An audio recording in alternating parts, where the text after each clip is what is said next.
Chapter 1. The Fire That Burns Eternal. There's a moment just after the bridge of Khazad-dûm that I keep coming back to. Not the battle with the Balrog, not the breaking of the bridge. Something quieter. Gandalf's hand, still trembling from the force he'd channeled, clutching at the stone wall beside the eastern gate of Moria, his knuckles white against grey granite, the ring Narya still glowing faintly beneath the worn leather of his glove, the fellowship scattered around him like leaves after a storm, each member processing what had just happened in their own stunned silence. Because in our timeline, Gandalf doesn't fall. What if the wizard's connection to the secret fire had proven stronger than the Balrog's whip? What if Narya's power, kindled by desperate necessity, had created a barrier that even the shadow of Morgoth could not cross? Tonight, let's follow that thread. Let's ask what changes when wisdom doesn't have to die to be reborn. The Fellowship stands in the pale morning light outside Moria, and for the first time since Rivendell, they are all looking at their guide with something approaching awe. Even Boromir, whose faith in wizards has always been tempered by his soldiers' pragmatism, stares at Gandalf with the expression of a man who has just watched the impossible happen. And it was impossible, wasn't it? The moment when Gandalf raised his staff and spoke the words that should have shattered it, should have sent him tumbling into darkness with his ancient enemy. Instead, the air around the wizard had ignited. Sam remembers it clearest, because Sam always notices what others miss. The way Gandalf's staff didn't break when it struck the keystone of the bridge, the way the wizard's grey robe seemed to ripple with heat that had nothing to do with the Balrog's flames, the way Narya suddenly blazed visible through its hiding, a star of red fire on Gandalf's finger, as if the ring had decided this was the moment to reveal itself completely. I felt it, Sam tells Frodo quietly, as they rest against a boulder, still catching their breath. Like standing too close to the hearth at Bag End when it's burning oak logs, but deeper, like the fire that lives in the center of everything. Frodo nods, though his understanding carries a weight Sam's doesn't. The ring on its chain beneath his shirt had responded to whatever power Gandalf had unleashed, growing not hot but cold, as if in recognition of something it both feared and grudgingly respected. For a moment, standing on that bridge, Frodo had felt the crushing weight of the One Ring's will lift slightly, just enough for him to remember what it felt like to breathe freely. That's what terrifies him now. If the ring reacted that strongly to Gandalf's power, what does it mean that their guide has revealed capabilities none of them fully understood? Aragorn kneels beside Gandalf, checking the wizard's pulse with the practiced efficiency of a ranger accustomed to battlefield injuries. But this isn't an injury, exactly. Gandalf is unconscious, yes, his breathing shallow and irregular, but there are no wounds, no blood. Instead, there's a curious phenomenon that Aragorn has never encountered. The wizard's hair and beard seem somehow more silvered, as if channeling the secret fire has drawn something essential from him. "How long?" Legolas asks, his keen eyes scanning the distant approaches to Moria. The elf's voice carries its usual musical cadence, but underneath lies a tension that speaks to how thoroughly this moment has shaken even his long perspective. "I don't know," Aragorn admits. "This is beyond my experience." Gimli grunts from where he stands guard, his axe still in his hands. "Beyond all our experience. That was no ordinary magic the old man worked down there." The dwarf's voice carries a gruff respect that surprises even him. "My people have stories about the secret fire, about the flame that burns at the heart of creation. We always thought them just stories." "Not stories," comes Gandalf's voice, weak but steady. His eyes flutter open, grey as storm clouds, but with flecks of gold that weren't there before. Ancient memory.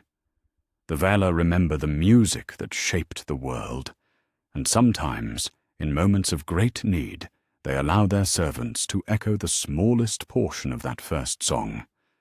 He struggles to sit up, and Aragorn helps him, noting how the wizard's usual vigor seems dimmed, as if drawing on such power has cost him dearly. When Gandalf speaks again, his voice carries a new weight, a gravity that makes even Boromir lean closer to listen. But such power comes with a price and consequences. Gandalf's gaze finds each member of the Fellowship in turn, ending with Frodo. What I did back there, what I drew upon, it was not meant to be used lightly, and it has sent ripples across the spiritual realm that will not go unnoticed. You mean Sauron will know, Frodo says quietly. Sauron will know that his ancient enemy still walks in Middle-earth with power he did not expect. Yes. Gandalf accepts the waterskin Pippin offers him, drinking deeply before continuing. But more than that, the balance has shifted. By saving myself, by keeping the Fellowship whole, I have changed the very nature of our mission. Merry, who has been uncharacteristically quiet, finally speaks up. Changed it how? In ways I am only beginning to understand. Gandalf's eyes turn east, toward the golden wood of Lothlorien, visible in the distance. But first, we must seek counsel from those whose wisdom reaches deeper than mine. Lady Galadriel will know what my choice has cost us, and what it has made possible. They help him to his feet, this company of 9 still whole, still together. But as they gather their packs and begin the trek toward Lothlorien, each member carries the awareness that everything has changed. The quest they began at Rivendell was built on certain assumptions about sacrifice, about loss, about the price of victory. Now, with their guide still among them but somehow altered, they must discover what new path lies ahead. Sam looks back once at the gates of Moria, still open to the darkness within. Do you think it's still down there? The Balrog? Gandalf's hand unconsciously touches his staff, noting the way the wood seems somehow more alive, more responsive than before. It fell into the deep places, as it was meant to. But whether it fell alone... He doesn't finish the thought, but his meaning is clear enough. In saving himself, he may have preserved something else as well, something that was meant to die in that abyss. As they walk, Boromir falls into step beside the wizard.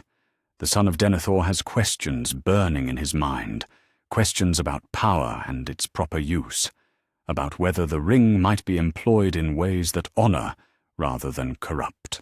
But looking at Gandalf's face, at the exhaustion that magical effort has carved into every line, Boromir finds himself asking something else entirely. Was it worth it? The cost, I mean. Gandalf considers this as they make their way through the rocky terrain toward the eaves of the Golden Wood. When he finally answers, his voice carries both certainty and sorrow. Ask me again when we reach the fires of Mount Doom. If we reach them together, all 9 of us, then perhaps we will have our answer. Behind them, the sun climbs higher, burning away the shadows of Moria. Ahead lies Lothlorien, where the Lady of the Wood waits with eyes that see across time, and questions that will challenge everything they think they know about destiny, sacrifice, and the true nature of the darkness they face. The Fellowship walks on, complete and forever changed, carrying the weight of a choice that has rewritten the very foundations of their quest. Chapter 2. The Weight of Counsel. There's something different about the way Gandalf watches the road ahead now. Not the careful alertness that has always marked his travels, but something deeper. more weighted. His grey eyes move constantly, not just scanning for danger, but as if he's reading currents in the air that none of the others can see. 3 days into their journey toward Lothlorien, and the wizard carries himself like a man who has learned that every choice echoes farther than expected. Aragorn notices it first, the way Gandalf's counsel has taken on new urgency. Where before the wizard might have offered guidance when asked, now he speaks before questions are even formed. When Aragorn suggests they might move faster by splitting into smaller groups, Gandalf's response comes swift and firm. No, we stay together. It's not the tone of a suggestion. Aragorn stops in his tracks, studying the wizard's face. They're resting in a grove of malon trees at the borders of Lothlorien, golden leaves whispering overhead. But Gandalf's attention seems focused on something beyond the visible world. The road would be safer if we— "The road," Gandalf interrupts, his voice carrying that new gravity that has marked him since Moria, "is no longer our primary concern. What I did at the bridge, the power I drew upon, it has changed the nature of our quest in ways I am still learning to understand. But this much is certain, we cannot afford to scatter. Not now." Legolas exchanges a glance with Gimli. The elf's expression carries the particular wariness that comes from witnessing magic that exceeds even his people's deep understanding. "What aren't you telling us, Gandalf? That the enemy's attention is now focused on us, in ways it was not before." Gandalf's hand unconsciously moves to his staff, noting how the wood seems to thrum with barely contained energy since his confrontation with the Balrog. Sauron expected Gandalf the Grey to fall in Moria. He had built his strategies around that assumption. Now he must recalculate, and that makes him both more dangerous and more vulnerable. It's Boromir who asks the question that has been growing in all their minds. More vulnerable how? Because he must divide his attention. Before, he could focus entirely on tracking the ring while his servants dealt with whatever remained of the Fellowship after my expected death. Now he faces an intact company guided by power he did not anticipate. Gandalf's eyes find Boromir's, holding them with unsettling directness. "Which brings us to the question you've been carrying, son of Denethor." Boromir stiffens.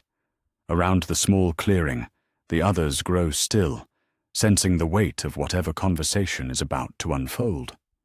Sam busies himself with the evening meal, but his ears are sharp, his loyalty to Frodo making him acutely aware of any discussion that touches on the ring. "I don't know what you mean," Boromir says, but his soldier's training can't quite hide the defensive edge in his voice. "You've been wondering," Gandalf continues, his tone gentle but implacable, "whether the power I displayed at Moria suggests new possibilities for the ring's use.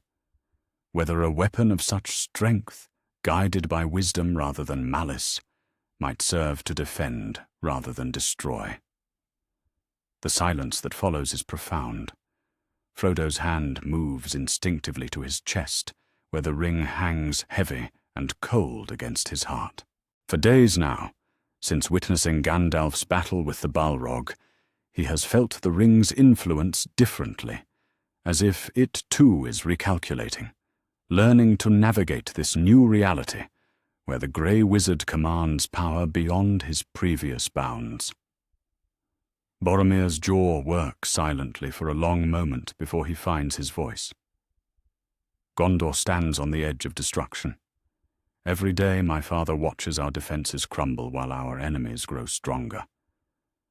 If there is power in this company that might turn the tide," he trails off, but his meaning hangs clear in the air between them.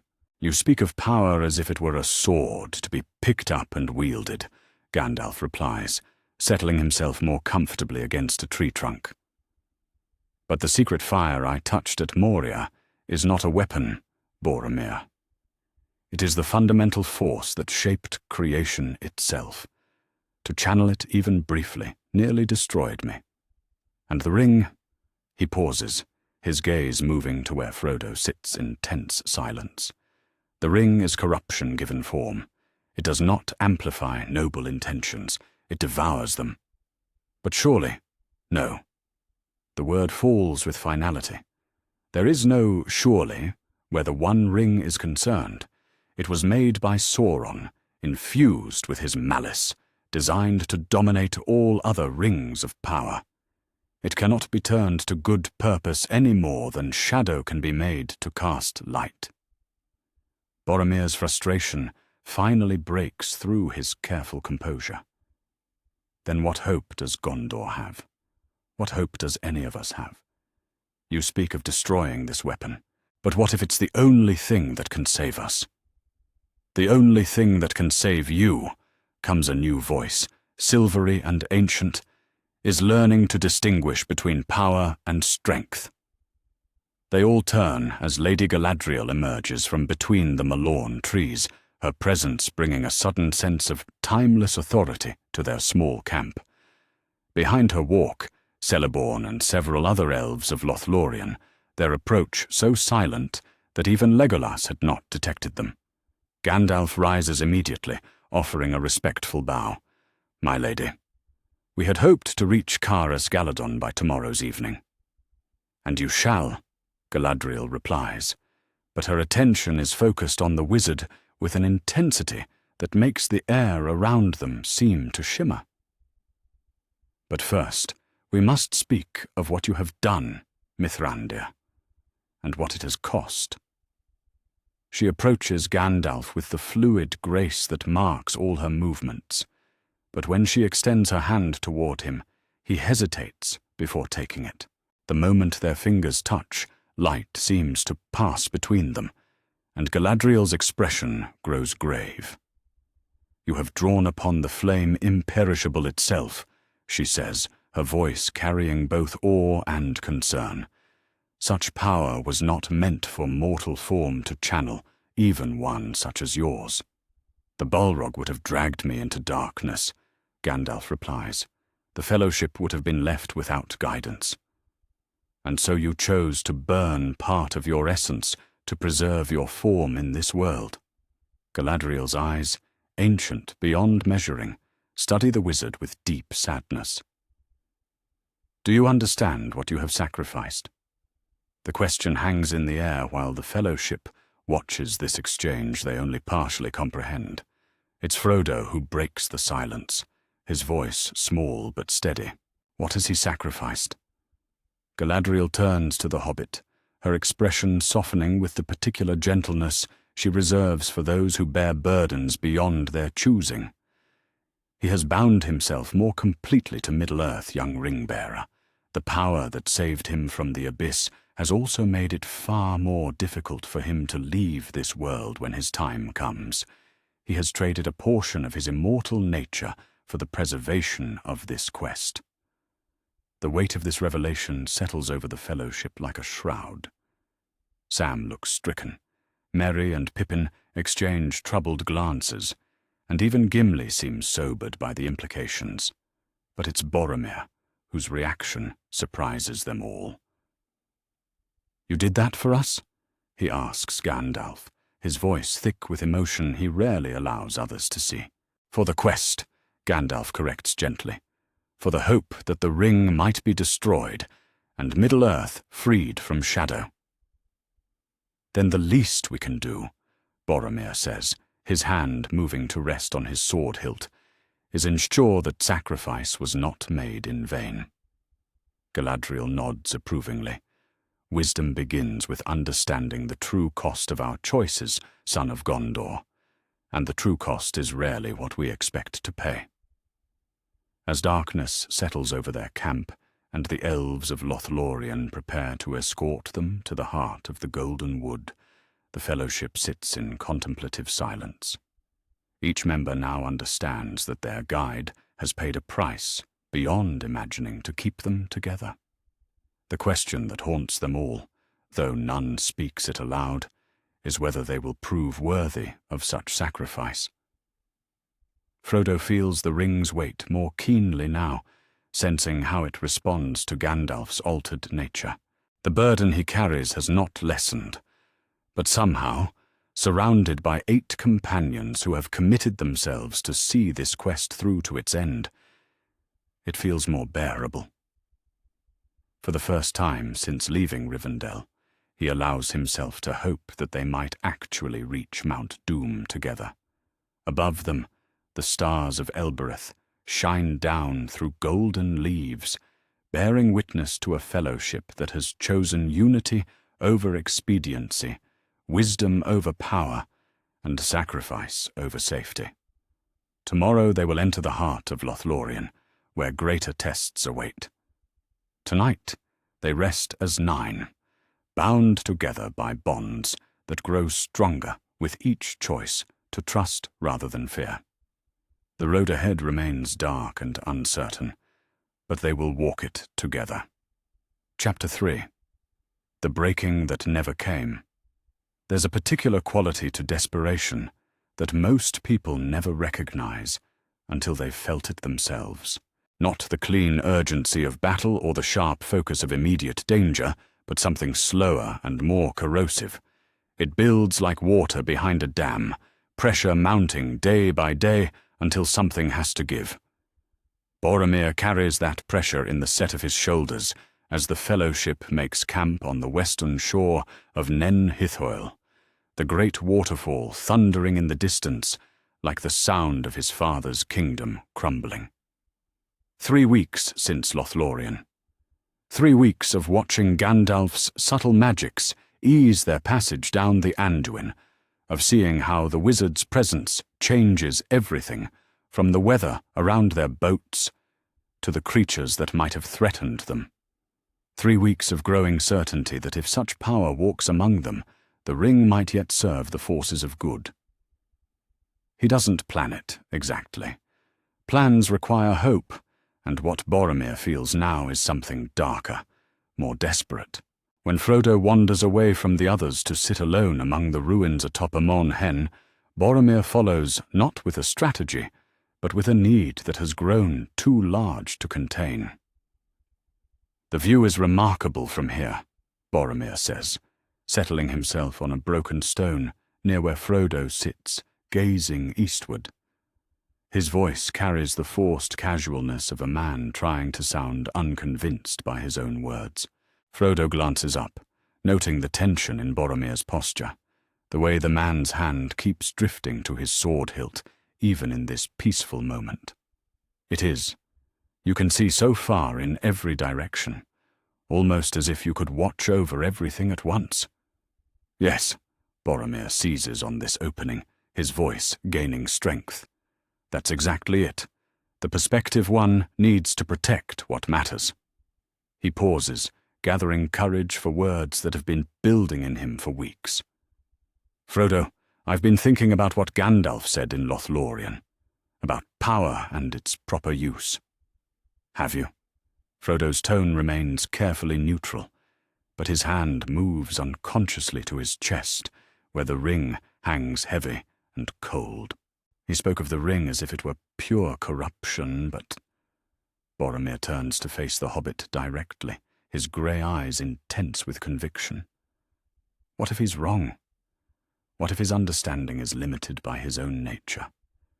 He is Maiar, concerned with grand cosmic principles. But we are men, concerned with protecting our people, our homes. Frodo feels the ring pulse against his chest, responding to the hunger in Boromir's voice. For a moment, the metal grows warm, and images flash through his mind. Visions of Minas Tirith restored to glory, of armies marching under Gondor's banner, of Sauron's forces scattered before the ring's power, wielded by noble intent. "Boromir," Frodo says carefully, "you're talking about using the ring." "I'm talking about saving Middle-earth." Boromir rises to his feet, his composure beginning to crack. "My father sits in his tower, watching our enemies gather while our strength fails day by day. Every dawn brings news of another village burned, another company fallen.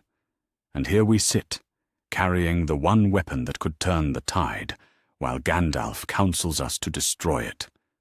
The desperation is fully visible now, transforming Boromir's noble features into something haggard and raw.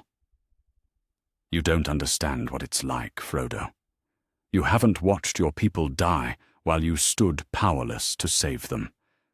The ring could give us the strength to protect what we love, to build instead of merely survive. It would corrupt you, Frodo replies, but his voice wavers slightly. The ring's influence whispers that perhaps this man, this good man, fighting for his people, might succeed where others have failed. How do you know? Boromir takes a step closer, his hand now extended in supplication. How does anyone know? All we have are ancient stories, and the word of a wizard who admits he doesn't fully understand what I've done in drawing on the secret fire. Perhaps the ring responds to the heart that wields it. Perhaps noble purpose could master its corruption. For a moment, standing in the ruins of Amon Hen with the sun slanting through broken stone, it almost seems possible. The ring grows heavier against Frodo's chest, and he can feel its eagerness, its hunger to be claimed by this strong-willed man whose desire for its power springs from love rather than malice. Give it to me, Frodo. Boromir's voice drops to barely above a whisper. Let me carry this burden. Let me try to save us all. No. The word comes not from Frodo, but from Gandalf, who steps into the clearing with the quiet authority that has marked him since Moria. The wizard's grey robes seem to shimmer with barely contained power, and when he looks at Boromir, his eyes carry both compassion and implacable will. Mithrandir. Boromir straightens, his soldiers' training asserting itself even in this moment of emotional chaos. You don't understand. I understand perfectly. Gandalf moves to place himself between Boromir and Frodo, though his posture suggests protection rather than threat. I understand the pain of watching those you love suffer, while power to help them lies within reach. I understand the terrible logic that says noble ends might justify any means. He extends his hand toward Boromir, palm up, empty. But I also understand this. The ring was forged by Sauron, infused with his will, designed to dominate and corrupt. It does not matter how pure the heart that claims it. The ring will twist that purity into something monstrous. It will make you believe that every atrocity serves love, every betrayal serves loyalty. You don't know that. Boromir's voice breaks slightly. You can't know that for certain. Can't I?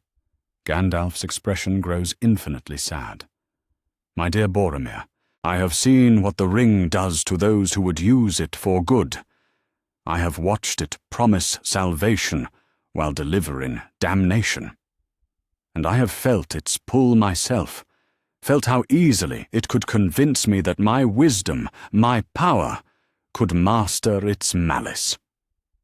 Frodo watches this exchange with growing clarity, seeing how the ring's influence has been working on him as well, making Boromir's argument seem reasonable, making corruption appear as salvation. It's been affecting all of us, he realizes aloud. The closer we get to Mordor, the stronger its pull becomes. Yes, Gandalf nods, and it will grow stronger still, which is why we cannot allow it to divide us, cannot allow it to turn our love for each other into the very weapon that destroys us.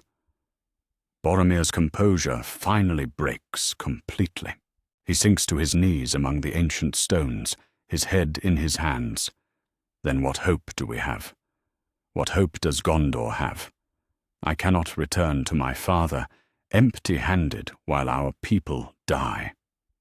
The same hope we have always had, Gandalf replies gently, moving to kneel beside the broken man.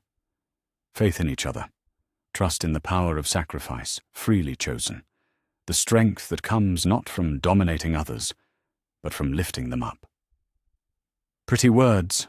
Boromir's voice is muffled by his hands. But words won't save Minas Tirith.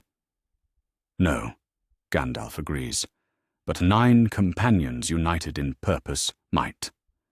9 friends willing to trust each other even when trust seems impossible. 9 different peoples choosing to stand together against the darkness. He places his hand on Boromir's shoulder, and something passes between them. Not magic, exactly, but the fundamental comfort of being truly seen and understood.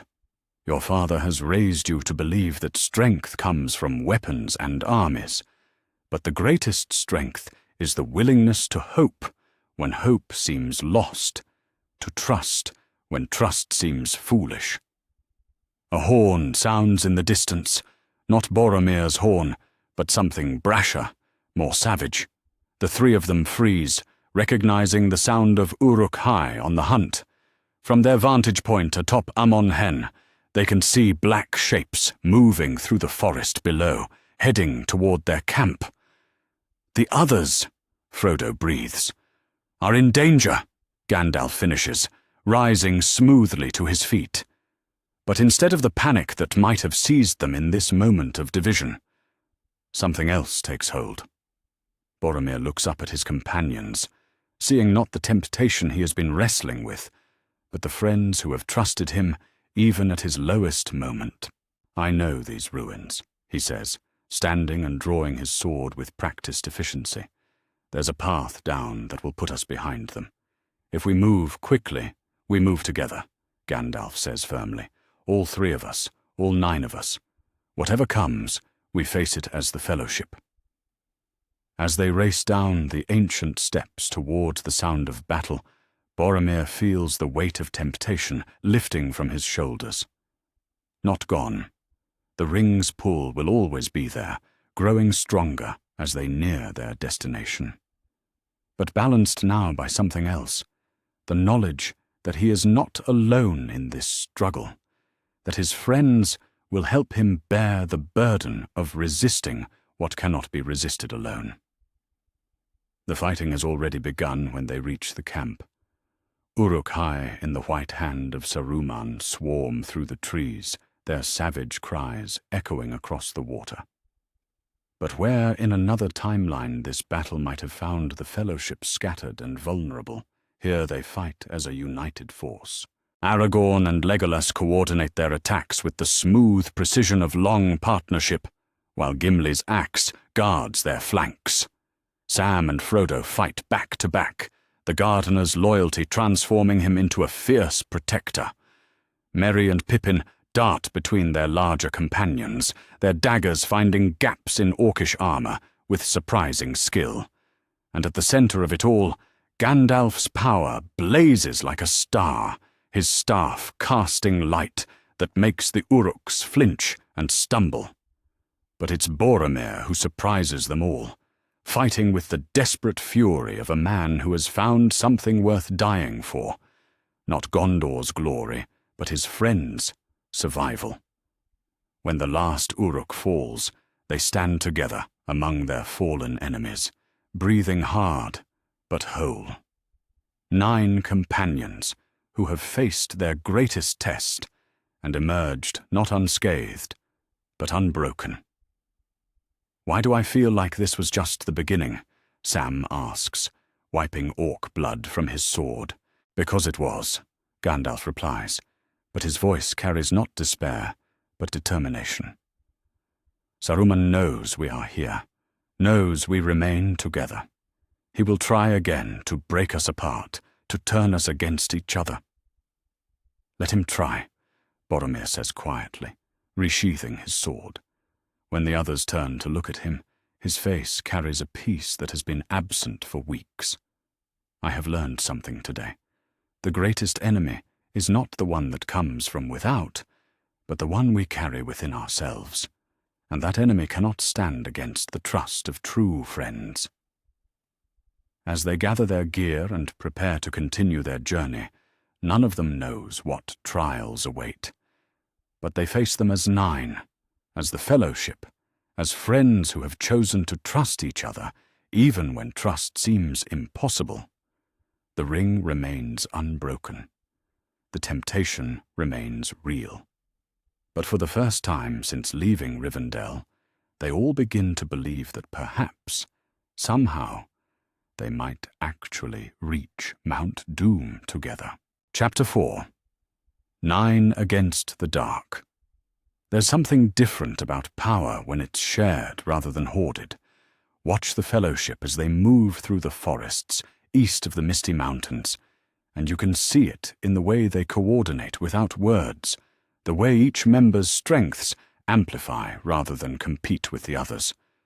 3 days after Amon Hen, and they've become something none of them were individually, a force that adapts, evolves, strikes with precision, born of absolute trust. Gandalf walks point, his staff glowing with subtle light that reveals hidden paths while concealing their passage from unfriendly eyes. Behind him, Aragorn reads the land with Tracker's instincts, sharpened by the wizard's enhanced perception. Legolas ranges ahead and behind in turns, his keen sight now guided by Gandalf's warnings of where danger might lie. They move like pieces of a single organism, each part knowing its role without discussion. It's Gimli who first notices they're being followed. 3 miles back, he murmurs to Boromir during their midday rest. Moving parallel to our course. Too quiet for orcs, too persistent for beasts. Boromir nods, his soldier's instincts confirming what the dwarf has sensed. Uruk-hai, the smart ones who know how to hunt rather than just kill. How many? This from Aragorn, who has overheard without seeming to listen. 12, perhaps more. Gimli's hand rests easy on his axe, but his eyes are alert. They're trying to herd us toward something. Gandalf approaches their small group, his expression thoughtful. Since Moria, the wizard's awareness has expanded in ways that still surprise him. He can feel the malice radiating from their pursuers like heat from a forge, can sense the trap being laid with methodical patience. Saruman's hunters, he confirms quietly. But not just hunting us, driving us. There's an ambush ahead, perhaps 2 miles distant, where the path narrows between 2 ridges. Can we circle around? Sam asks, looking up from where he's been sharing his bread with Frodo and the younger hobbits. We could, Gandalf replies, but his tone suggests he's considering other options. Or we could turn the trap against those who set it. Legolas raises an eyebrow. You're proposing we attack? I'm proposing we demonstrate what 9 companions fighting as one can accomplish when guided by more than hope alone. There's a new quality to Gandalf's voice since he drew upon the secret fire, a resonance that makes even simple words carry weight. Saruman believes he knows what he faces, a broken fellowship, scattered and weakened by loss. Let us correct his understanding. It's Merry who asks the question they're all thinking. Won't that tell our enemies exactly where we are? Make it harder to reach Mordor unseen? My dear Meriadoc, Gandalf's smile carries both warmth and something sharper. I'm afraid our presence has been anything but secret since Moria. Sauron knows we live, knows we travel together, knows his carefully laid plans have gone awry. Stealth was always an illusion. But unified strength, that might yet surprise him. They plan the ambush with the careful precision of a military unit, each member contributing according to their abilities. Boromir's tactical knowledge shapes their strategy. Aragorn's woodcraft determines their positioning. Legolas scouts their target zone with elvish stealth. Gimli identifies the best defensive positions should they need to retreat. But it's the hobbits who provide the crucial insight. They won't expect us, Pippin says suddenly, his young face bright with understanding. The Uruks, I mean. They're hunting men and elves and dwarves and wizards. But hobbits, We're so small, they probably don't even think of us as fighters. Which means, Sam adds, his jaw setting with determination, we can get close enough to cause real trouble before they know we're there. Frodo touches his chest, where the ring hangs, noting how its weight seems to fluctuate with his emotional state. In moments like this, when his friend's courage shines brightest, the ring's burden feels almost manageable. We do this together. The ambush unfolds with a precision that would have impressed the finest generals of Gondor. The Uruk-hai advance through the narrow pass, expecting to corner fleeing prey, but find instead a perfectly coordinated trap. Gandalf strikes first, his staff blazing with white fire that sends the first rank of Uruks stumbling backward, their crude weapons clattering from suddenly nerveless hands. For the first time since Moria, he allows his full power to show, and the air itself seems to sing with authority that makes the mountains echo. But where Gandalf's magic creates chaos among their enemies, it's the Fellowship's unity that transforms chaos into victory. Aragorn and Boromir hit the Uruk's flanks simultaneously, their swords working in harmony despite never having trained together. Legolas's arrows find their marks with mathematical precision, each shot calculated to support his companion's movements rather than simply to kill. Gimli anchors their center with his axe, the dwarf's battle cry rising above the clash of steel on steel. Behind him, Sam and Frodo fight with the desperate courage of those protecting something precious, while Merry and Pippin dart between larger combatants like wasps, their daggers finding gaps in orcish armor that trained warriors might have missed. The battle is over in minutes, leaving 24 Uruks dead, and the Fellowship unharmed. But it's what they find on the leader's body that transforms their victory into something more significant. Orders, Boromir breathes, unrolling a piece of parchment marked with the white hand of Saruman. Written orders. Gandalf examines the document, his expression growing grave as he translates the black speech notation in the margins. They were to capture, not kill, specifically to take prisoners back to Isengard for questioning. About what? Legolas asks, though his keen perception already suggests the answer. About me, Gandalf replies. About what happened at Moria. About how I survived when I should have fallen. Saruman knows his master's plans have been disrupted, but he doesn't understand how or why. Aragorn studies the parchment over Gandalf's shoulder. There's more. Look at the timing marks. These orders are less than a week old, but they reference troop movements that won't happen for another month. Unless, Boromir says slowly, his strategic mind working through the implications, Saruman has accelerated his timeline in response to our continued survival. Helm's Deep, Gandalf says suddenly, the pieces falling into place.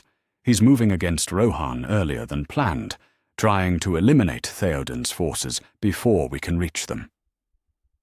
The realization hits them all simultaneously. In preserving their unity, in keeping Gandalf with them, they've forced their enemies to act with desperate haste. Sauron's carefully orchestrated campaign, timed to unfold over months, is being compressed into weeks. We have to warn them, Frodo says, his voice steady despite the magnitude of what they've discovered. We have to do more than warn them, Gandalf corrects, but his tone carries determination rather than despair. We have to be there when the assault comes. 9 companions fighting alongside the Rohirrim might tip the balance in ways that Saruman hasn't planned for. They cover ground that day, like a company driven by prophecy, the Fellowship's enhanced coordination, allowing them to move faster than any of them could have managed alone. Gandalf's magic eases their passage, Aragorn's woodcraft finds the swiftest routes, and the hobbits' endurance proves far greater than their size suggests when motivated by the knowledge that their friends' lives depend on speed. As the sun sets behind the peaks of the misty mountains, painting the sky the color of forge fire, they crest a ridge that overlooks the gap of Rohan. In the distance, barely visible through the gathering dusk, they can see the towers of Edoras rising from the plains. 2 days hard riding, Aragorn estimates, if we can find horses. Or 1 day's forced march, Boromir adds, if we push through the night. We push, Gandalf decides. Saruman's forces will be moving as well, and they have less distance to travel from Isengard. As they prepare to descend toward the plains, Merry voices what they're all thinking. This isn't what any of us expected when we left Rivendell, is it? We thought we'd sneak to Mordor like thieves in the night, destroy the ring in secret. Perhaps, Sam replies thoughtfully. The ring was never meant to be destroyed in secret. Perhaps it was always going to take the whole of Middle-earth working together. Frodo looks around at his 8 companions, each of them committed to see this quest through to its end, and feels something he hasn't experienced since leaving the Shire. Genuine hope. Not the desperate hope of the cornered, but the confident hope of those who know they don't face their trials alone. Then let's give Middle-earth something to work with, he says quietly. The Fellowship begins their descent toward Rohan, moving through the darkness like a force of nature given direction and purpose. Behind them, the peaks of the misty mountains stand silent, witness to their passage. Ahead lies Edoras, and beyond that, the fortress of Helm's Deep, where the fate of 2 kingdoms may be decided. They run through the night, 9 friends bound by bonds stronger than fear, carrying between them the power to change the world. The question that drives them forward is no longer whether they can destroy the ring, but whether they can forge an alliance strong enough to endure whatever victory might cost. In the distance, wolves howl, not the calls of natural beasts, but the hunting cries of wargs bearing orcish riders. Saruman's forces are moving as well, racing toward the same destination. The Fellowship runs faster. Chapter 5. The King Restored. There's a moment when hope returns to a place that has forgotten what it looks like. Not the quick flash of momentary relief, but something deeper. The slow recognition that darkness isn't permanent, that strength can be reclaimed. Watch Edoras as the Fellowship approaches, 9 figures cresting the hill in the early morning light, and you can almost see the city itself straighten, as if the very stones remember what it means to welcome heroes. The guards at the gate expect perhaps a handful of travelers, refugees maybe, or traders bringing news from distant lands. Instead, they find themselves facing a company that carries itself with the quiet authority of those who have seen the worst of what Middle-earth offers and chosen to stand against it. Gandalf leads them, his grey robes still bearing traces of the power he channeled at Moria.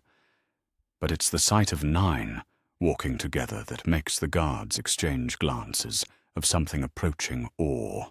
"I am Gandalf the Grey," the wizard announces, his voice carrying across the courtyard with new-found resonance. "I come seeking audience with Theoden King, and I bring with me the Fellowship of the Ring." The name means something here, even whispered in the dark corners of Edoras. Stories have reached them of 9 companions who set out from Rivendell, of their passage through Moria, of their continued survival when all expected them to fall or scatter. To see them whole, together, alive, it's the first sign many in Rohan have had that the war might yet be won.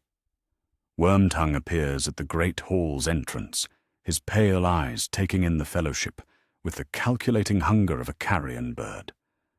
But where in another timeline he might have faced only 4 companions, here he confronts 9 souls whose unity has survived every test. The weight of their combined presence visibly unsettles him. "The king is unwell," he says, his voice carrying its familiar, oily concern. "He sees few visitors these days, and certainly not—" "The king," Boromir interrupts, his voice carrying the authority of Gondor's nobility, "will see representatives of the free peoples who come bearing urgent news of war. Unless Rohan has forgotten its alliances?" It's a calculated challenge, one that Wormtongue can't refuse without revealing too much of his true nature. Around the courtyard, Rohirrim pause in their daily tasks to listen. These are not broken refugees seeking shelter, but warriors offering alliance. The distinction matters. They enter the Golden Hall as 9, their footsteps echoing on ancient wood in perfect rhythm. At the far end, Theoden sits hunched in his throne, age and Saruman's influence having carved deep lines into what was once a noble face. But when Gandalf approaches, staff in hand and power barely contained, something flickers in the king's dimmed eyes. "You have no power here, Gandalf the Grey," Wormtongue hisses, but his confidence wavers as he takes in the Fellowship arrayed behind the wizard. "You're mistaken," Gandalf replies, and his voice carries echoes of the secret fire. "I have exactly the power I need." The confrontation that follows is swift, decisive, and witnessed by a hall full of Rohirrim who will carry the memory for the rest of their lives. Gandalf's power blazes forth, not the subtle magic they've grown accustomed to, but the full force of a Maiar who has drawn upon the flame that burns at the heart of creation. Saruman's influence cracks like ice before spring sun, and Wormtongue's hold on the king shatters completely. But it's what happens next that transforms the moment from merely magical to truly redemptive. As Theoden straightens in his throne, years falling away like shed scales, his eyes find not just Gandalf, but the 8 companions standing with him. His gaze moves from face to face, Aragorn's quiet nobility, Boromir's soldier's bearing, Legolas's elvish grace, Gimli's dwarvish stolidity, and the hobbit's unexpected courage. These are not just allies, they're proof that the free peoples can still stand together. "I know you," Theoden says to Aragorn, his voice gaining strength with each word. "You are Isildur's heir, the rightful king of Gondor." "I am," Aragorn replies, stepping forward with the confidence that has grown in him since Moria. "And I stand with my companions in friendship with the horse lords of Rohan. As do we all," Boromir adds, and his words carry particular weight. "Gondor and Rohan have long been allies. My father, Denethor, would see that alliance strengthened in this dark hour." Theoden rises from his throne, and the movement is that of a king reclaiming his crown rather than an old man struggling with his joints. "Then Rohan rides with you, as she has always ridden with the true kings of men."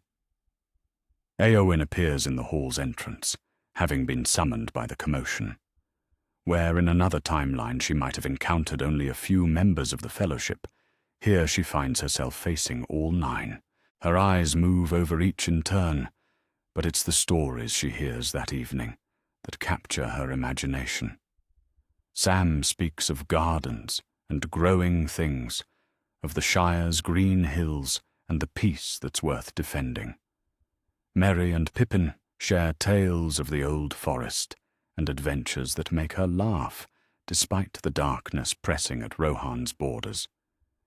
Gimli's stories of his people's craftsmanship earn her craftsman's respect, while Legolas's descriptions of the elven realms spark wonder in her practical warrior's heart. But it's Boromir's accounts of Gondor that resonate most deeply.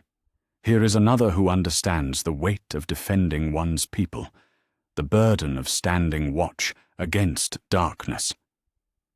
When he speaks of Minas Tirith's white tower and Osgiliath's ruins, she sees her own fears reflected in his words.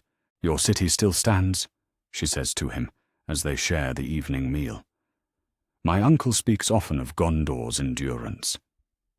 "It stands because good people refuse to let it fall," Boromir replies. "Just as Edoras stands, just as Helm's Deep will stand. We don't fight alone anymore."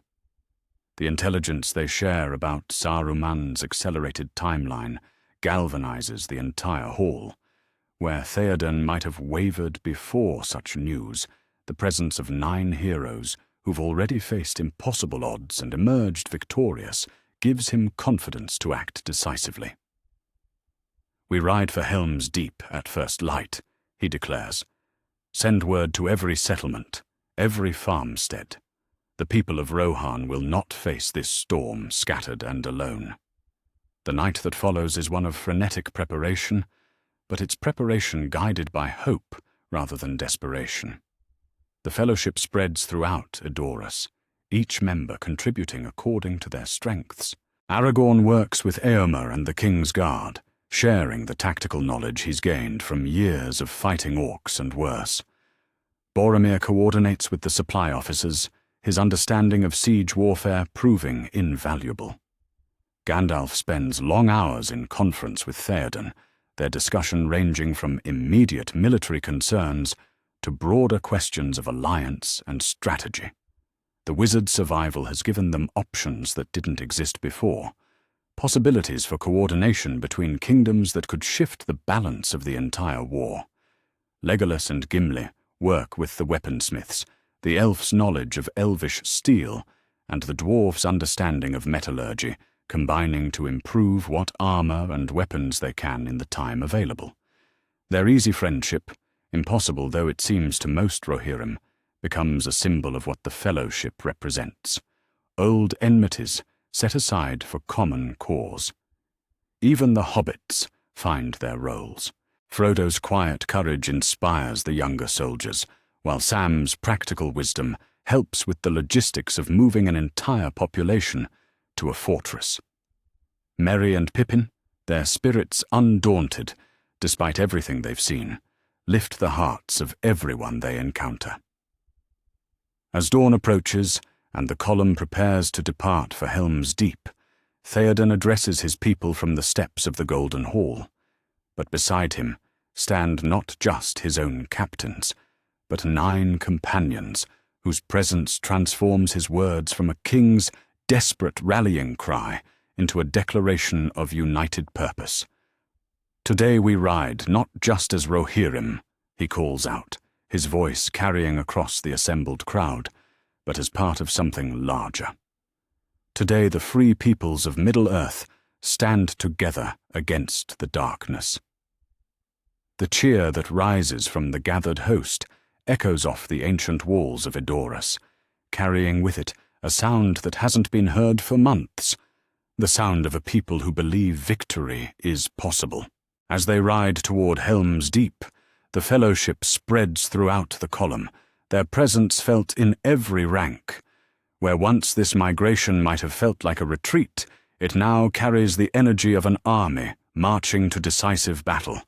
They ride not as refugees seeking shelter, but as the free peoples united, carrying with them the strength that comes from choosing to stand together when standing apart would be easier. Behind them, Edoras sits empty but not abandoned. The Golden Hall will wait for their return, as it has waited for other kings through other dark times. Ahead lies Helm's Deep, the ancient fortress where the will of free peoples will be tested against the malice of Isengard. They ride as 9 and 9,000, an army guided by heroes, a fellowship that has become the heart of something larger than any of them imagined when they set out from Rivendell. The road to Mount Doom still stretches ahead, but it no longer feels like a path they must walk, alone. In the distance, storm clouds gather over Isengard. Saruman's army marches as well, expecting to crush a broken kingdom. Instead, they will find Rohan united, strengthened, and defended by companions whose bond has proven stronger than any force their enemy can muster. The Fellowship rides on, carrying with them the hope that darkness, however deep, is not the final word. Chapter 6. The Deep Defended. There's a sound that comes before great battles, not the clash of weapons or the cries of warriors, but something quieter and more profound, the sound of preparations made by those who understand that everything they've built, everything they love, hangs in the balance. Listen to Helm's Deep in the hours before Saruman's army arrives, and you can hear it in the ring of hammers on metal, the whisper of arrows being fletched, the low murmur of voices making final plans. But there's something else in the air tonight. Something that's never been present at this ancient fortress before. Magic. Real magic. Not the hedge wizardry of hedge knights and village wise women, but the deep power of a Maya who has drawn upon the secret fire itself. Gandalf stands atop the keep, his staff glowing with controlled radiance as he weaves protections into the very stones of Helm's Deep. The outer wall, he explains to the war council gathered around him, will hold longer than Saruman expects. I've strengthened the mortar, reinforced the foundations, but it won't hold indefinitely. Aragorn studies the fortress layout spread before them, noting the positions they've marked for each defender. How long? Long enough, Gandalf replies, though his expression suggests the cost will be higher than any of them would prefer. Long enough for what we need to accomplish. The Fellowship has spread itself throughout the Deep's defenses, each member taking responsibility for a crucial sector. It's Boromir who coordinates the wall's defense, his experience with siege warfare proving invaluable as he positions archers and organizes the rotation of defenders. Where other commanders might have seen only the immediate tactical picture, Boromir thinks 3 moves ahead, preparing fallback positions and coordinating supply lines. When the wall falls, he tells Éomer, his voice carrying the calm authority of someone who's been through this before, we fall back to these positions. Not a rout, not a panic, controlled withdrawal that bleeds them at every step. Legolas takes position on the wall itself, his keen, elvish sight able to pick out targets long before they come within range of mortal archers. But tonight, he's not fighting alone. Gimli has claimed a position near the main gate, where his axe can do the most damage, and between them, they've rekindled their friendly competition. 43, Gimli calls out, as another ladder falls, its climbers tumbling into the darkness below. 47, Legolas responds, his arrow taking down an Uruk, trying to scale the eastern approach. But it's the third voice that joins their count that surprises the defenders around them. 51, Boromir announces, having just cut down 3 Uruks who'd managed to breach the wall's defenses. The grim satisfaction in his voice matches that of his companions, and suddenly their competition becomes something larger, a symbol of the Fellowship's unity, even in the chaos of battle. On the ramparts, Merry and Pippin work with deadly efficiency, their small size allowing them to move quickly between defensive positions, carrying messages, ammunition, and medical supplies. But they're more than just messengers tonight. The daggers in their hands speak to skills honed through months of traveling with warriors, and their courage inspires the men fighting beside them. "The gate!" someone shouts as the great battering ram, Grond's smaller cousin, begins its work on Helm's Deep's main entrance.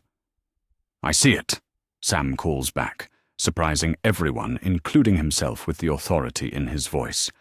He's taken position near the gate with Frodo, the 2 hobbits determined to guard their friends' backs, no matter what comes through.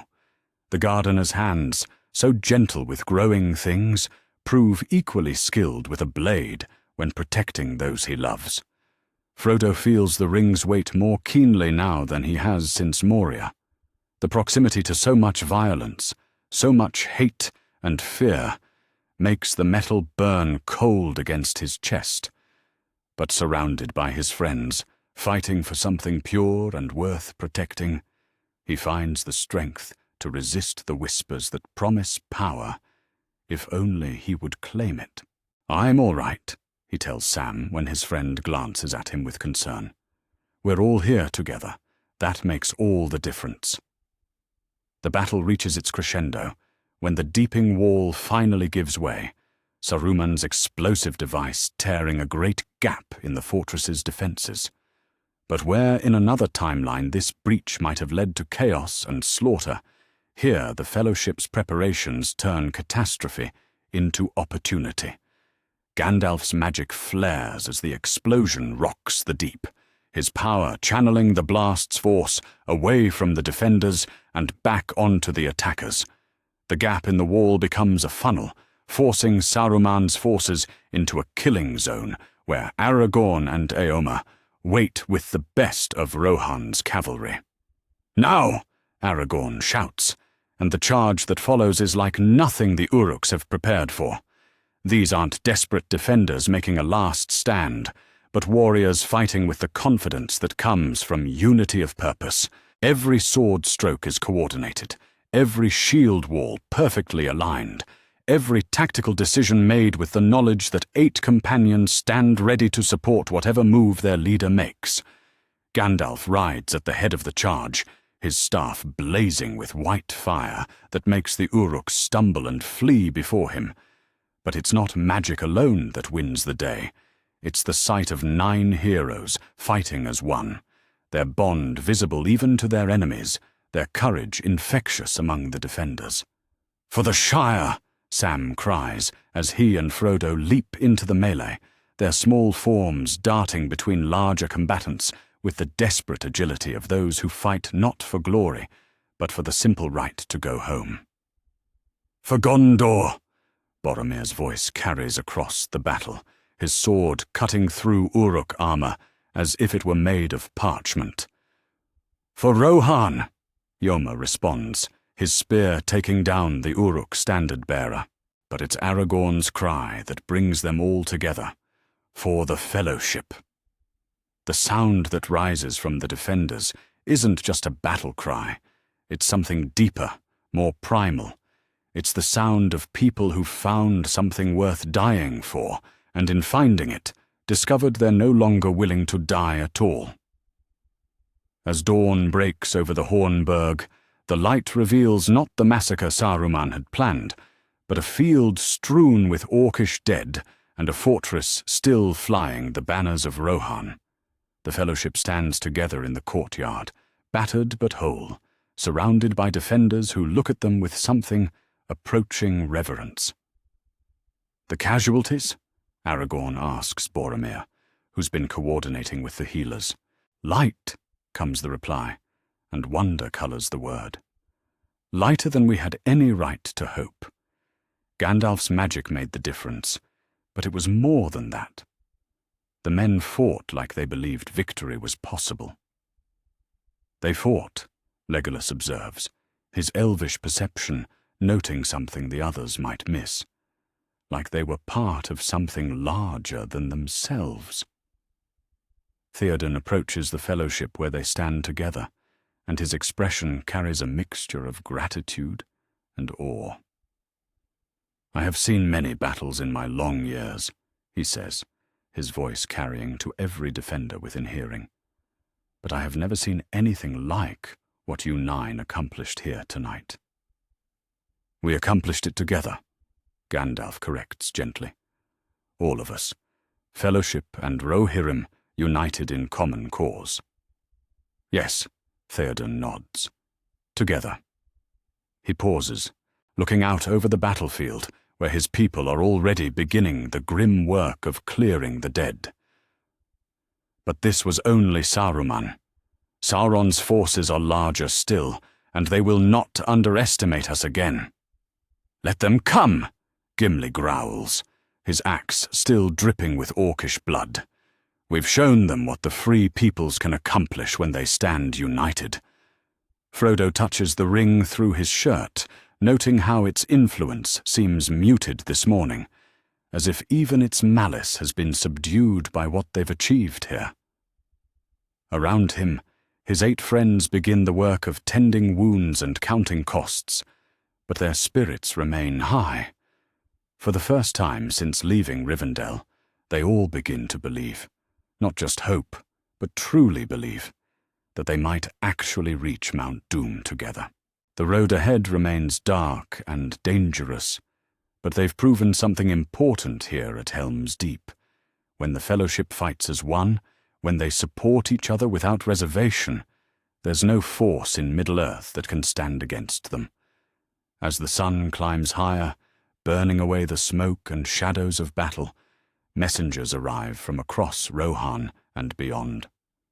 Word of the victory at Helm's Deep spreads like wildfire, carrying with it news that the Fellowship of the Ring still walks Middle-earth, still fights for the free peoples, still offers hope in the darkest of hours.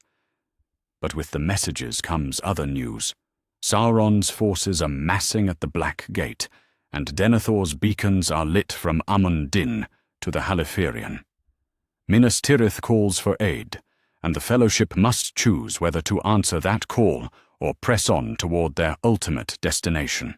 They stand together in the courtyard of the Hornburg, 9 friends who've proven that unity can triumph over overwhelming odds, facing the choice that will define the rest of their quest.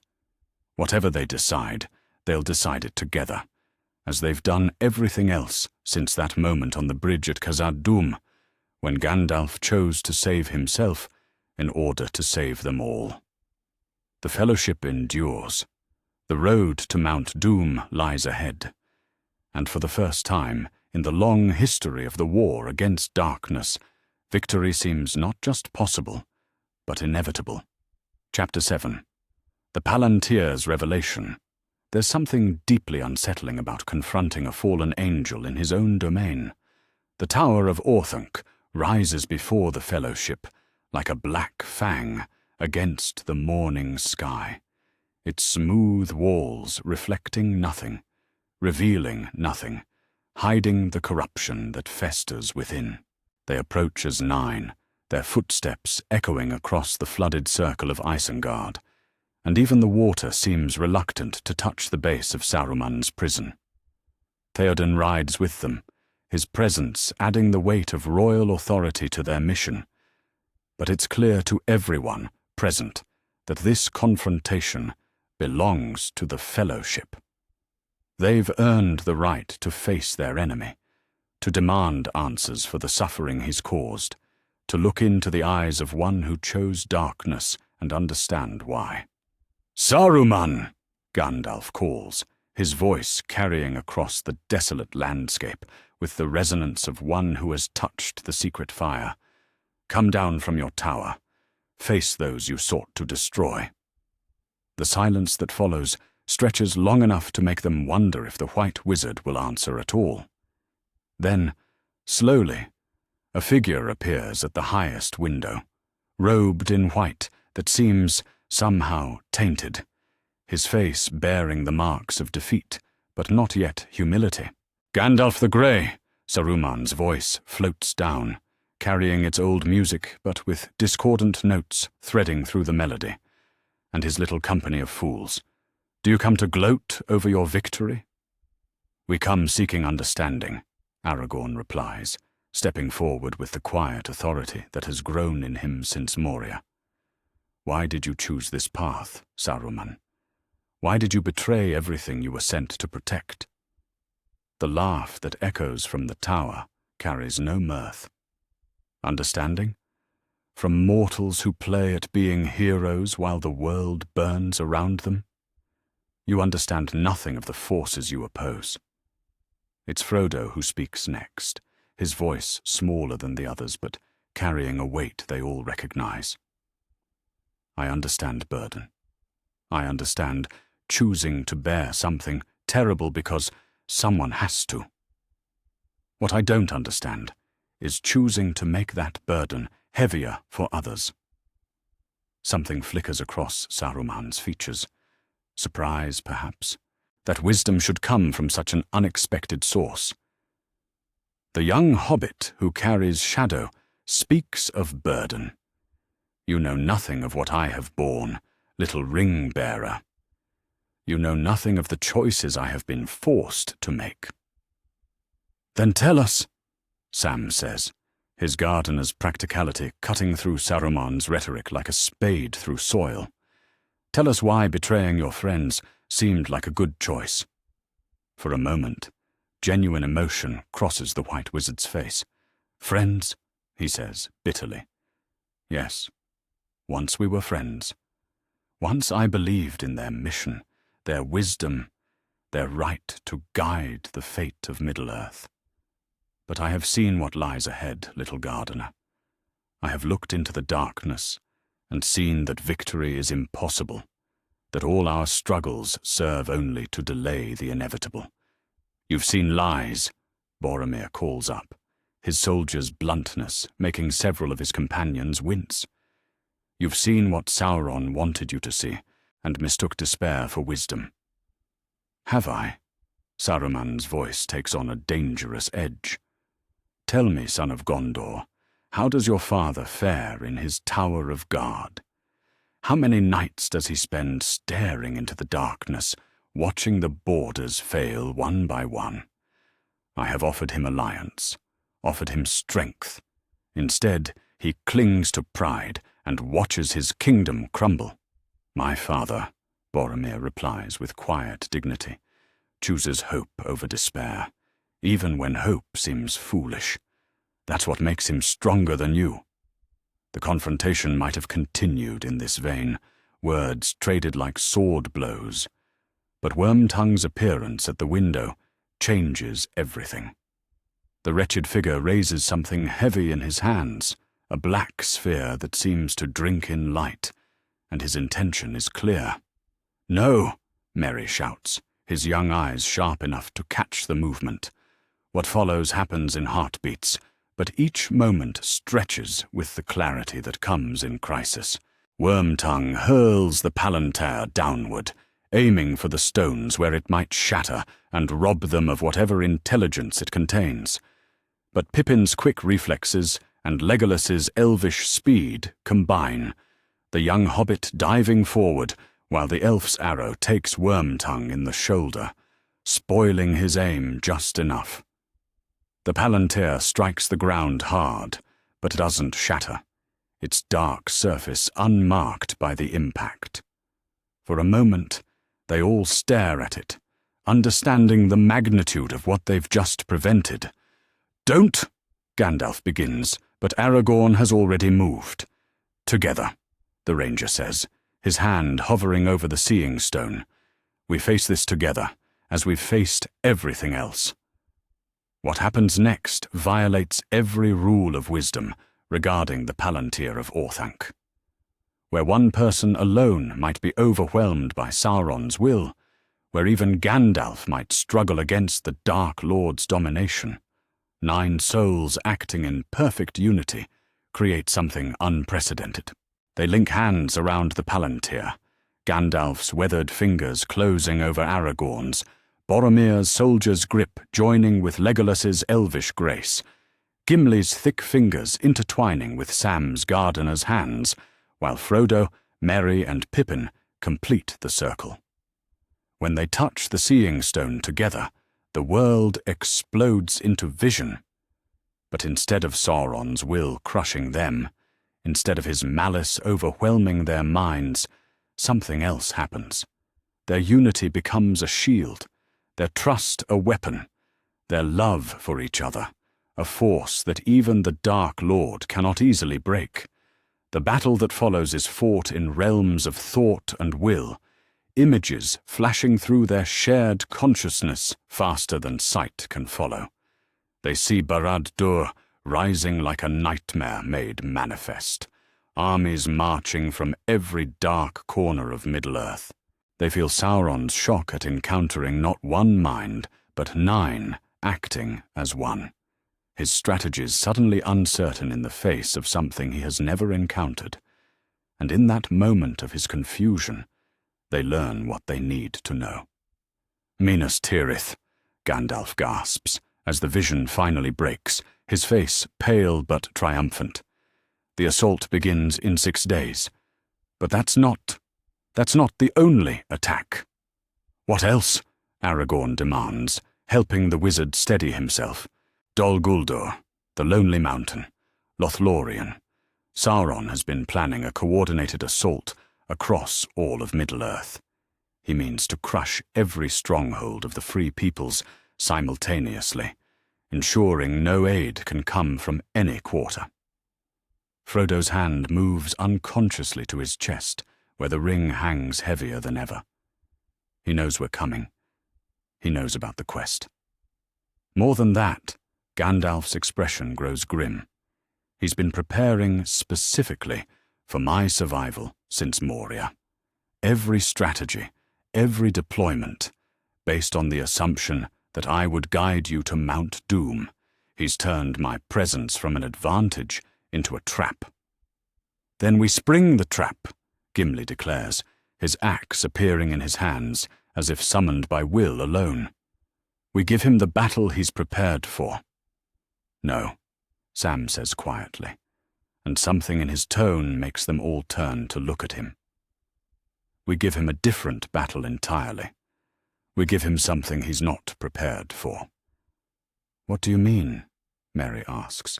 It's Frodo who understands first, his eyes widening with a mixture of hope and terror.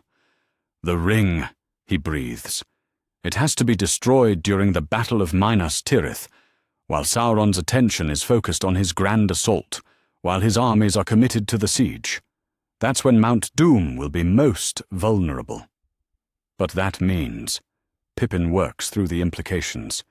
We have to get to Mordor while the battle is raging. We have to trust that our friends can hold Minas Tirith long enough for us to reach Mount Doom. All of us, Aragorn says firmly. We all go to Mordor together, or we don't go at all. That's impossible, Theoden interjects. The paths to Mount Doom won't accommodate an army, and 9 travelers will never fight their way through Mordor's defenses. Then we make the impossible possible, Boromir replies, his strategic mind already working through options. The paths of the dead. If we can rally the Oathbreakers to our cause, they could provide the distraction we need. A spectral army attacking Minas Tirith from the south, while we approach Mount Doom from the north. The dead follow the king, Legolas observes, his elvish sight catching the hope that flickers in Aragorn's eyes. And Aragorn is the rightful king of Gondor. Then that's our path, Gandalf declares, his voice carrying new resolve. We go to Dunharrow, summon the dead, coordinate their assault on the Pelennor with our approach to Mount Doom. If we can time it precisely, Sauron will face attacks on multiple fronts, while his own forces are committed to the siege.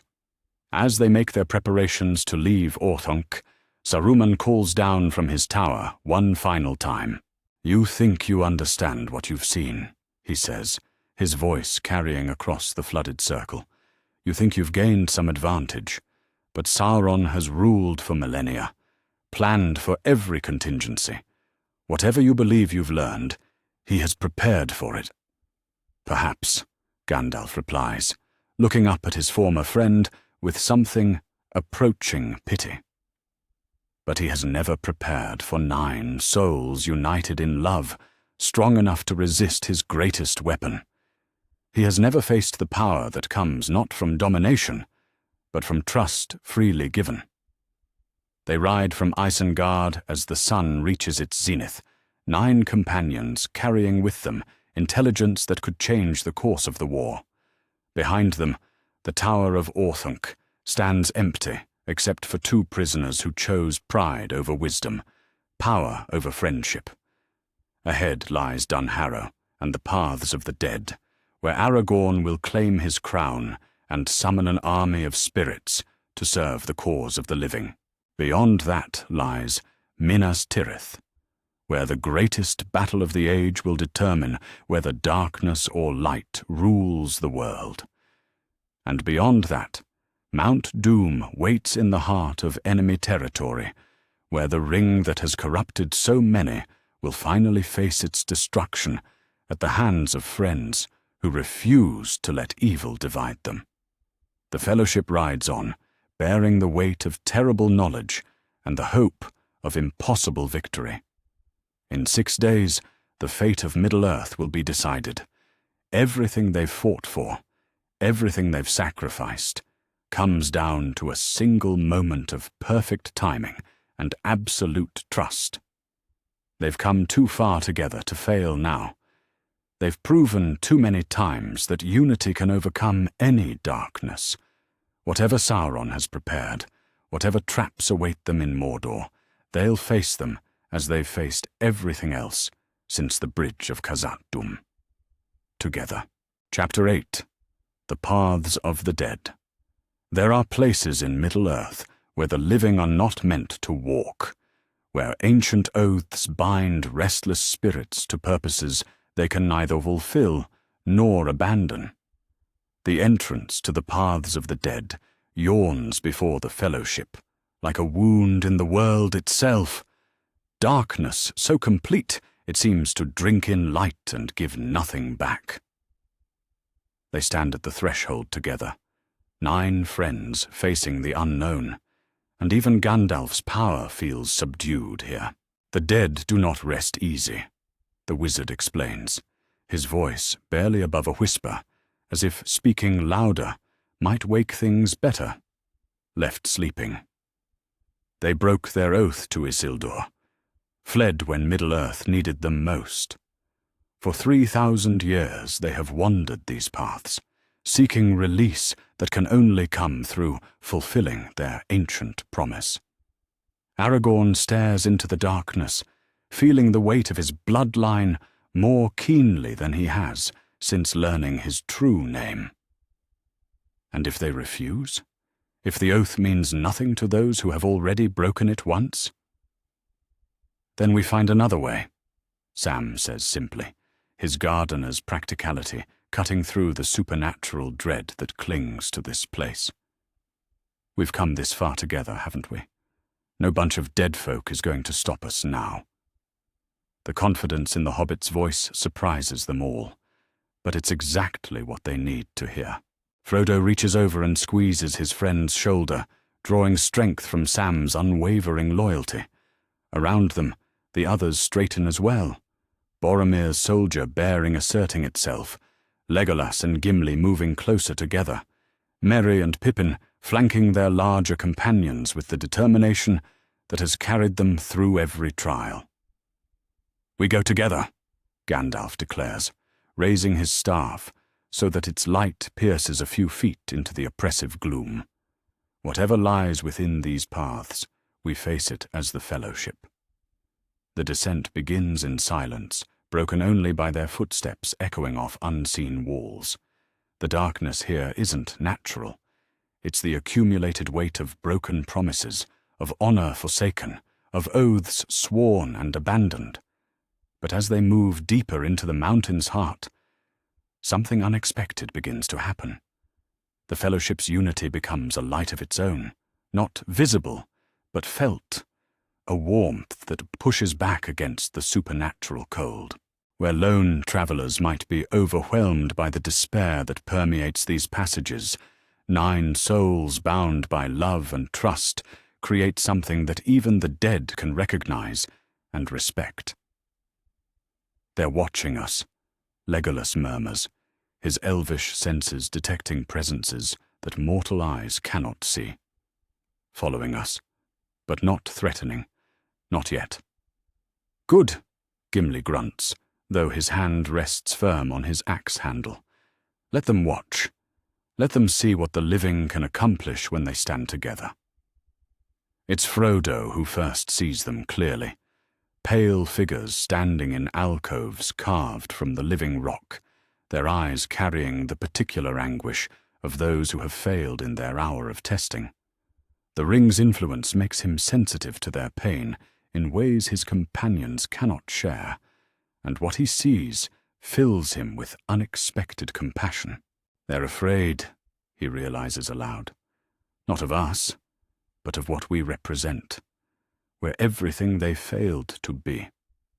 Then perhaps, Boromir says quietly, his soldier's understanding of duty resonating with these ancient warriors, we can show them that failure isn't the end of the story. The throne room of the dead opens before them like a cathedral of sorrow, its vast space filled with the ghostly forms of an army that chose cowardice over honor 3 millennia ago. At its center sits a figure draped in tattered robes, a crown of shadows resting on his spectral brow, the king of the dead, still wearing the weight of his ancient shame. Who disturbs the rest of the sleepless dead?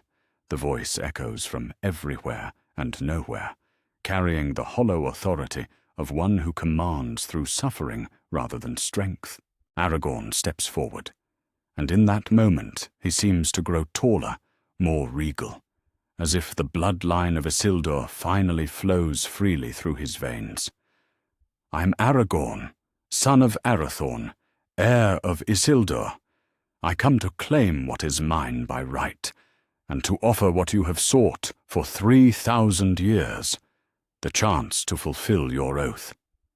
The line of kings is broken, the dead king replies, but uncertainty flickers in his hollow voice. There is no king in Gondor.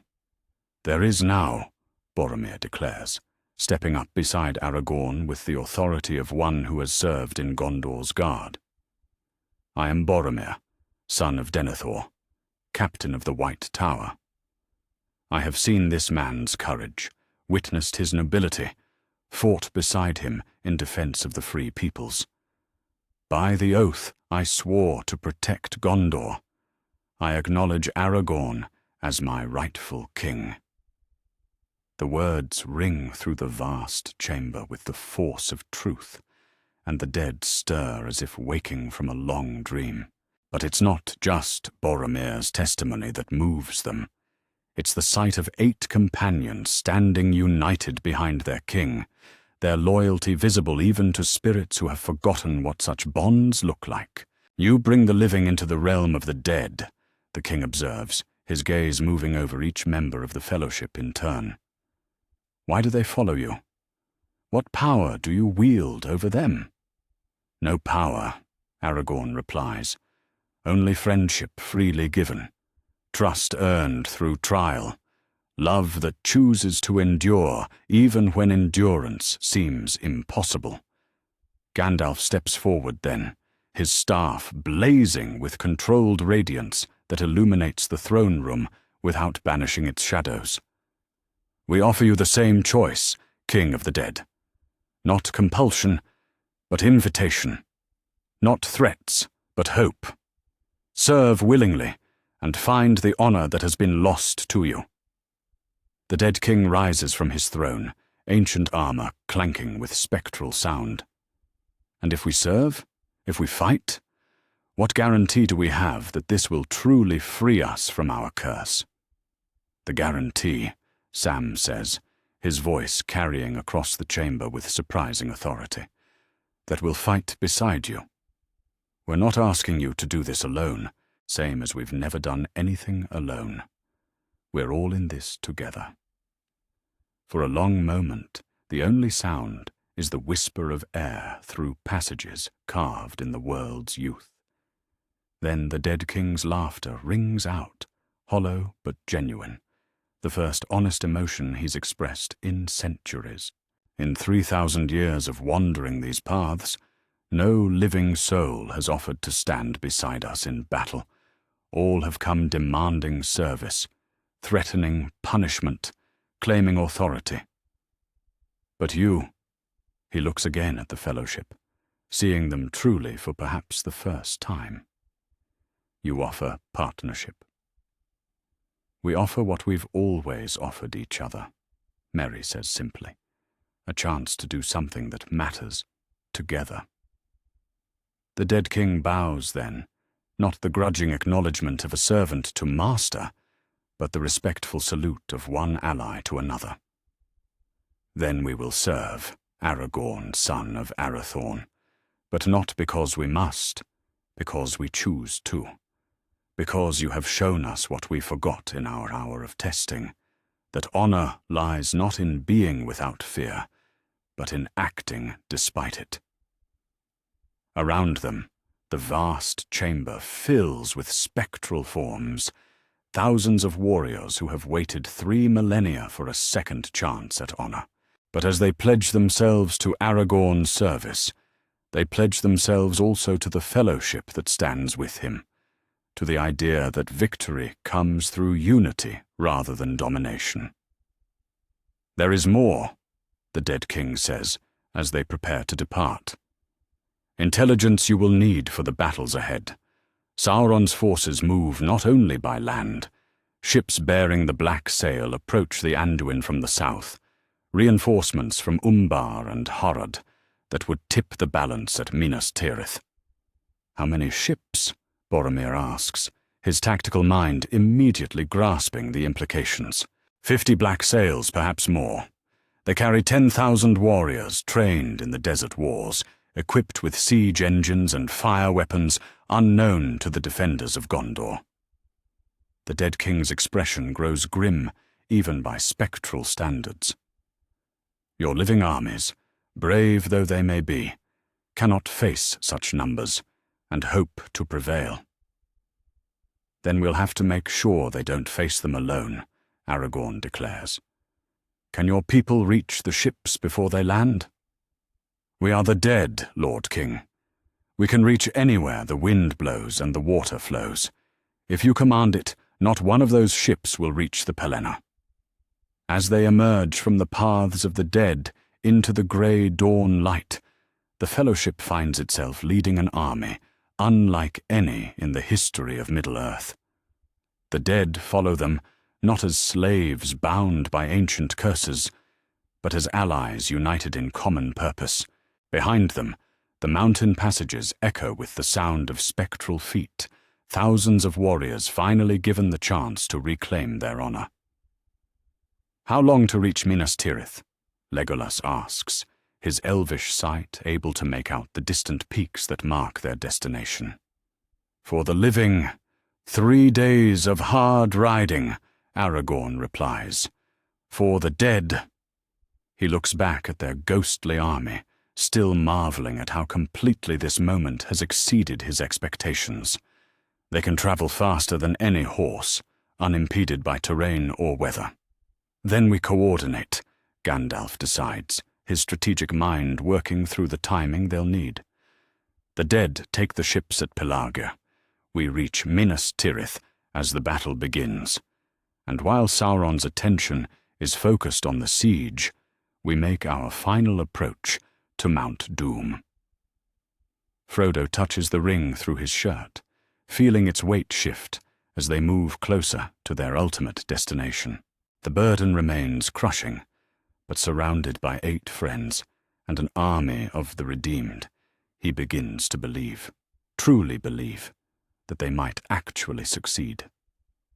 Together, he says quietly, and the word carries across their small group like a promise. Together, they echo, and the dead take up the word as well, carrying it with them as they flow like mist toward the river and the enemy ships that wait unsuspecting in southern waters. The Fellowship rides toward Minas Tirith and their final confrontation with destiny, leading an army of spirits who have found their courage again. Behind them, the paths of the dead stand empty for the first time in 3,000 years, their burden of sorrow lifted at last. Ahead lies the greatest battle of the age, where everything they've fought for will be decided in a single day of fire and blood. But they face it as they've faced every trial since the Bridge of Khazad-dûm, together, united, unbroken by any force their enemies can muster. The road to Mount Doom lies open. The ring grows heavier with each mile, but so does their resolve. Victory no longer seems impossible. It seems inevitable. Chapter 9. The City Under Siege. There's something profoundly moving about, watching a son return to the city he thought he'd never see again. Boromir sits his horse at the edge of the Pelennor fields, his grey eyes taking in the white walls of Minas Tirith as they catch the morning light, and for a moment the weight of captaincy falls away, leaving only a man who's come home. Beside him, the fellowship waits in respectful silence, understanding that this moment belongs to him as much as their ultimate destination belongs to all of them. "It's beautiful," Sam says quietly, his gardener's eye appreciating the terraced gardens that spiral up the city's 7 levels. Like something from the old stories, where everything ends well. "Not everything," Frodo murmurs, his hand moving unconsciously to his chest where the ring hangs heavier than ever. The proximity to Sauron's mounting power makes the metal burn cold against his skin, and visions flash behind his eyes, armies marching, towers falling, darkness spreading across the white stone like spilled ink. Gandalf notices the hobbit's distress immediately, his enhanced perception, reading the spiritual tension that radiates from the ring-bearer. "The burden grows heavier as we near our goal," he says, his voice pitched for Frodo's ears alone. "But remember, you don't carry it alone anymore." They ride through the great gate as the sun reaches its zenith, and the sight of 9 companions entering together sends a ripple of hope through the city's defenders. Word of their survival has reached Minas Tirith through various channels, survivors from Helm's Deep, messages carried by swift riders, reports from the dead men's assault on the enemy fleet. But seeing the fellowship whole, united, alive, transforms whispered rumors into visible proof that victory remains possible. The reunion between Boromir and Denethor unfolds in the Tower of Ecthelion, high above the city's bustle, and the contrast with what might have been is stark. Where in another timeline the ruling steward might have sat mad with grief over his son's death, here he embraces a living hero whose presence immediately begins to heal wounds that despair had torn in his mind. "My son," Denethor says, his voice thick with emotion, as he holds Boromir at arm's length, studying his face for signs of the trials he's endured. "When word came that you travelled with the Fellowship, I thought surely—" "I'm here, father," Boromir replies, his own composure threatening to break. "Alive, whole, and ready to defend our city alongside friends who've proven their worth 12 times over." Denethor's gaze moves to the 8 companions, standing respectfully in the background, and his expression carries a mixture of gratitude and calculation. The famous Fellowship of the Ring, Gandalf the Grey, who some say has grown mightier since his return from Shadow, Aragorn, son of Orathorn, whose claim to the throne stirs both hope and uncertainty. And others. His eyes pause on Frodo, and something in the hobbit's bearing makes him step closer. The ring-bearer himself. You carry darkness in your heart, young hobbit, but also light enough to bear it. An interesting contradiction.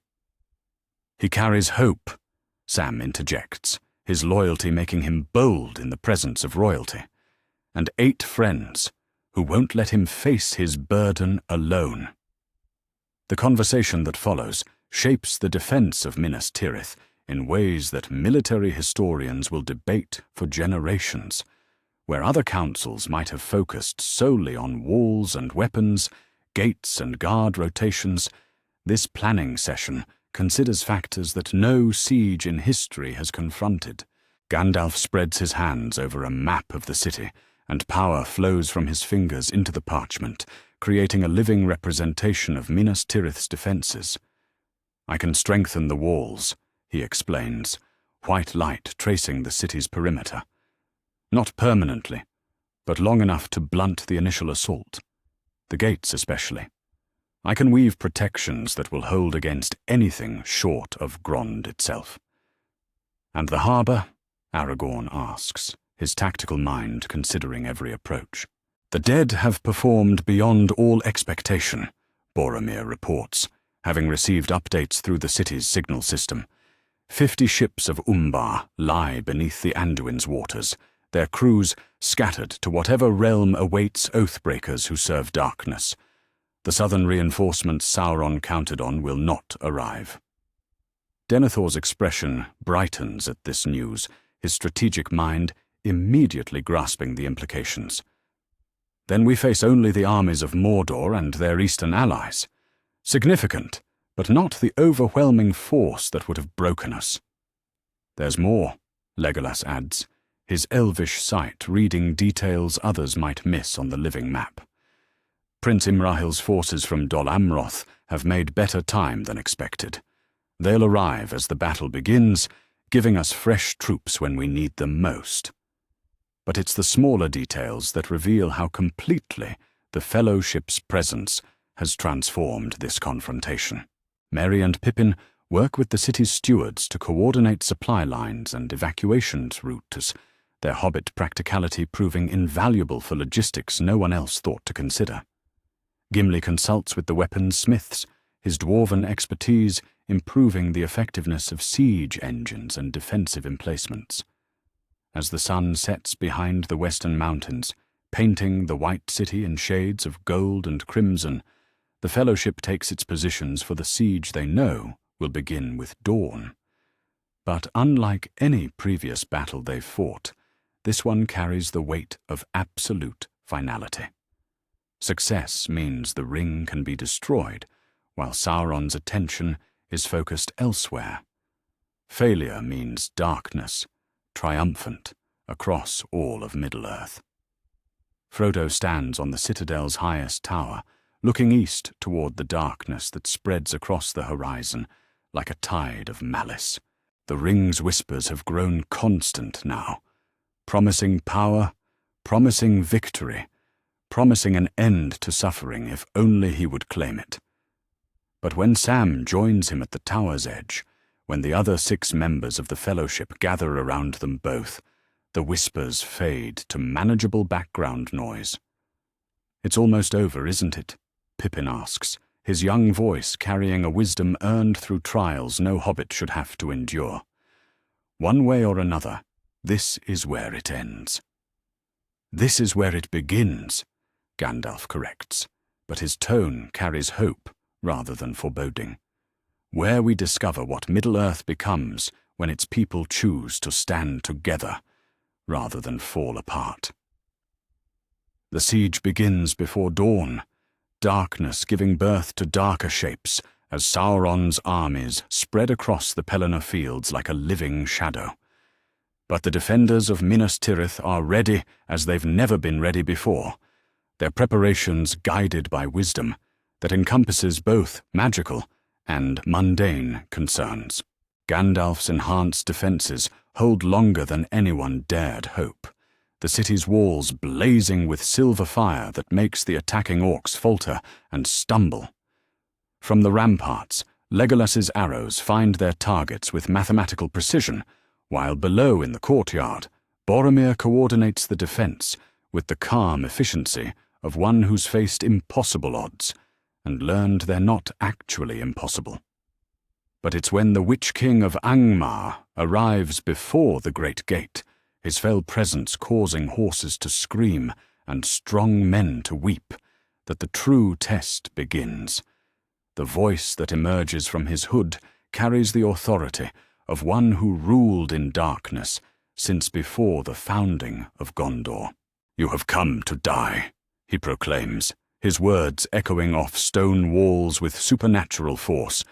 "Your defenses will not hold. Your allies will not come. Your hope is false as starlight in a storm."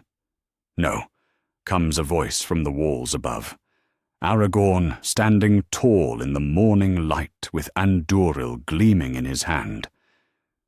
"We have come to live, all of us together, despite everything you've done to break us apart." The battle that follows becomes legend, not for its violence, though that is terrible enough, but for the coordination that allows the defenders to hold against overwhelming odds.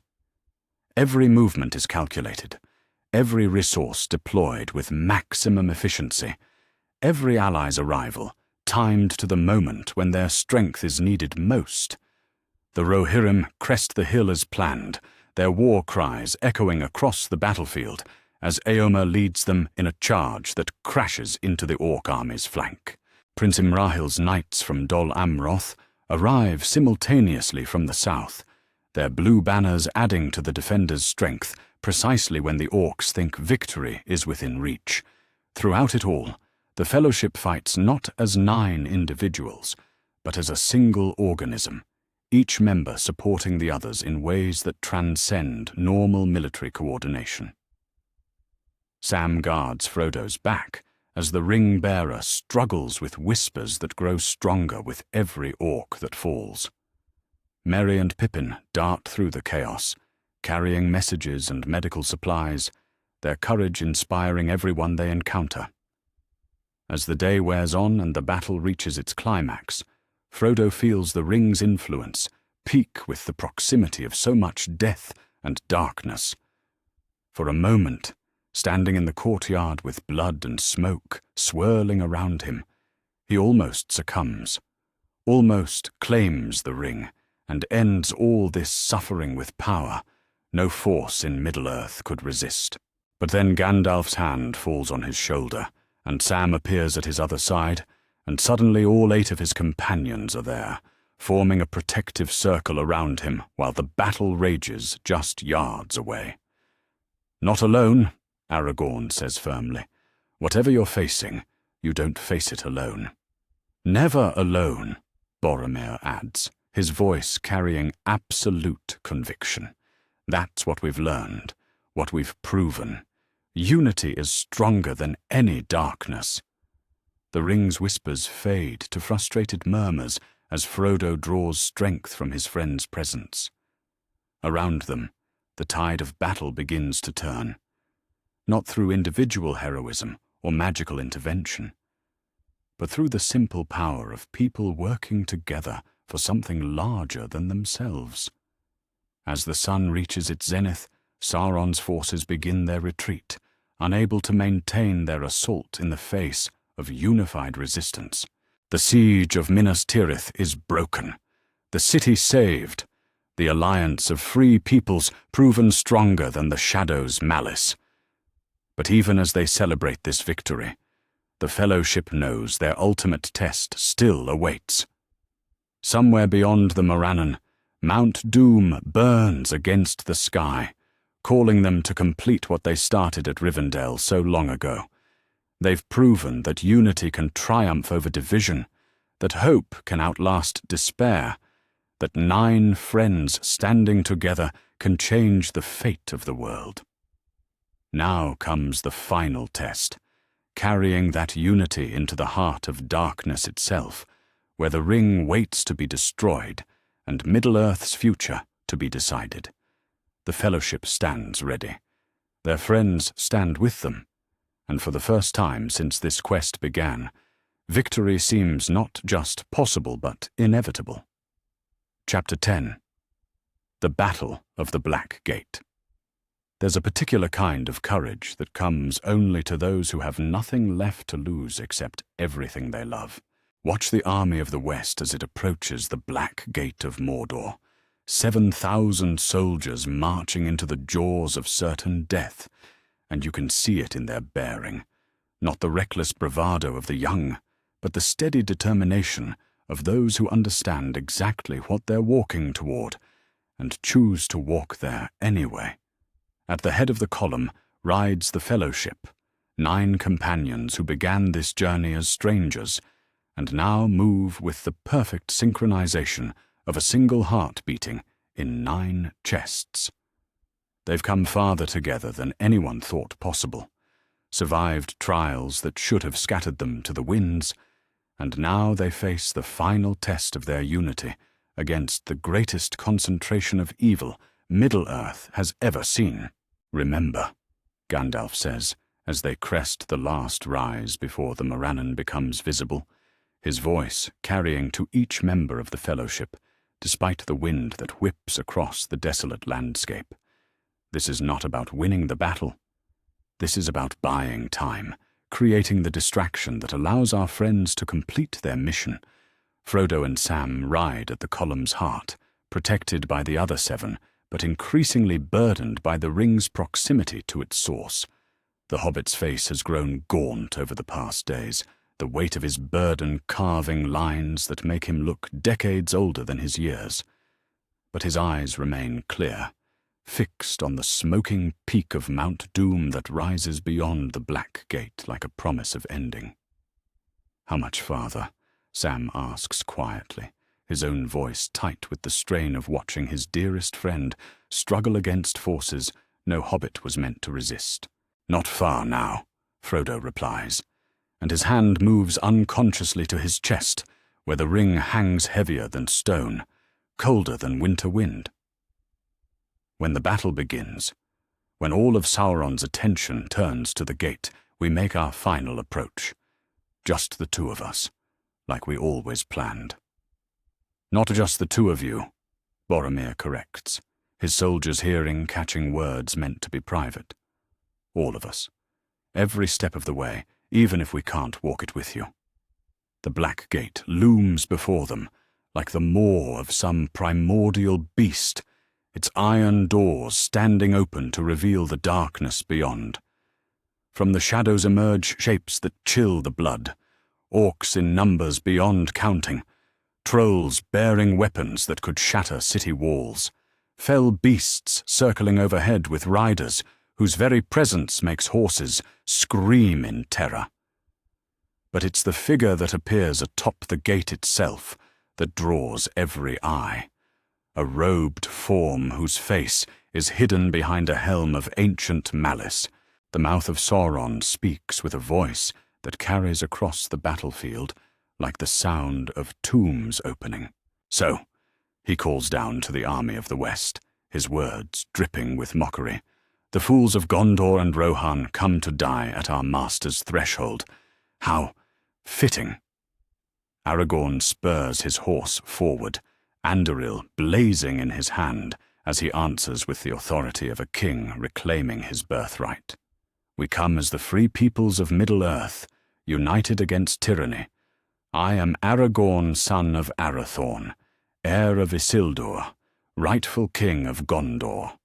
And I say to you, release the lands you have taken, withdraw your armies, and perhaps your master might find mercy in the darkness he has chosen." The laughter that echoes from the gate carries no warmth, no humor, only the sound of malice given voice. "Mercy? From you? Little king of a dying realm, you understand nothing of power. Your armies are outnumbered 10 to 1. Your allies have fallen or fled. Your hope dies here, in the shadow of Barad-dûr." "Our hope," Gandalf declares, his staff blazing with white fire that makes the very air sing with authority, "stands upon something your master has never understood. We do not come here seeking victory through strength of arms. We come because sometimes the right thing to do is also the impossible thing to do."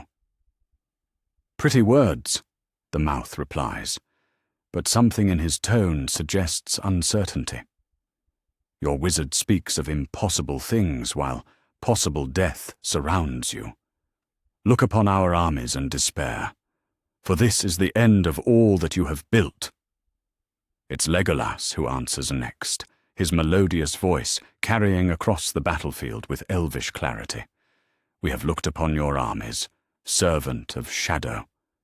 We have seen the worst you can offer, and we are still here, still standing, still choosing hope over fear." "Still standing together," Gimli adds, his axe gleaming in the strange half-light that filters through Mordor's perpetual gloom. "That's what your master never learned, never understood. Strength doesn't come from dominating others. It comes from standing with them." The mouth of Sauron's response is cut short by the sound of war horns echoing across the Morannon, and suddenly the black gate disgorges its contents like a broken dam releasing floodwaters. Orcs surge forward in numbers that defy comprehension, their crude weapons gleaming with malice, their voices raised in a war cry that has ended kingdoms. But the army of the West is ready. Not ready to win, that was never the point, but ready to hold, to endure, to create the chaos and confusion that will allow 2 hobbits to slip unnoticed toward Mount Doom, while all attention focuses on the battle before the gate. The Fellowship spreads across the battlefield like the points of a star, each member commanding a sector of the defense while maintaining perfect awareness of the other's positions. Aragorn leads the center with the banner of Gondor flying overhead, his presence inspiring every man within sight to fight beyond their limits. Boromir guards his king's right flank, his sword cutting through orc armor as if it were made of parchment. Legolas and Gimli hold the left, their ancient competition forgotten in the face of absolute necessity, arrows and axe working in perfect harmony to create a killing zone that no enemy can cross. Behind them, Merry and Pippin coordinate the movement of supplies and reinforcements, their hobbit voices somehow carrying clearly across the chaos of battle. But it's Gandalf whose power proves most crucial, not for the destruction he wreaks among Sauron's forces, though that is considerable, but for the subtle magic he weaves around the battlefield's edges, creating pockets of confusion and misdirection that allow Frodo and Sam to slip away unnoticed toward their ultimate destination. As the battle rages, Sauron's attention divides for the first time in centuries.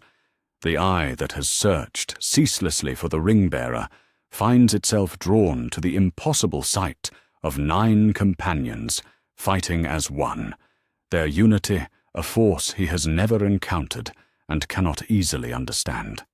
For precious minutes, his focus wavers between the battle before his gates and the search for his ring. And in those minutes, 2 hobbits make their way across the plains of Gorgoroth, invisible to the watchers in Barad-dûr, protected by the sacrifice of their friends, who draw all attention to themselves, while death rains down around them like a storm. Now, Gandalf gasps during a brief lull in the fighting, his staff dimmed by the effort of maintaining his concealment spell. They're through the outer defenses.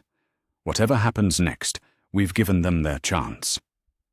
Around him, the remaining Fellowship draws closer together, forming a defensive circle that no force of orcs can break. They're bloodied but unbroken, exhausted but determined, facing odds that would have scattered any other force, but somehow finding strength in each other's presence that multiplies rather than merely adds their individual capabilities. "Look up!" Sam whispers to Frodo as they pick their way across the burning landscape toward Mount Doom, and when the ring-bearer follows his friend's gaze, he sees the most beautiful sight of his life: eagles, great eagles of the misty mountains, swooping down upon the battlefield in perfect coordination with the Fellowship's desperate stand. Gwaihir the Wind Lord leads them, his cry echoing across the Morannon as the eagles strike the orc forces from above, creating the final distraction needed for the hobbits to reach their goal undetected. It's all connected, all coordinated, all timed with the precision that only comes from absolute trust between friends who have faced impossible odds before and found them to be merely difficult. As Mount Doom looms ahead of them, its fires reflecting off the ring's golden surface, Frodo feels the weight of his burden reach its absolute peak. The metal burns against his chest with cold that defies description, and whispers fill his mind, promising power beyond imagining if he would only claim what is rightfully his. But behind him, barely visible through the smoke and chaos, he can see the light of Gandalf's staff still blazing on the battlefield, can hear the distant sounds of his friends fighting against overwhelming odds to give him this chance.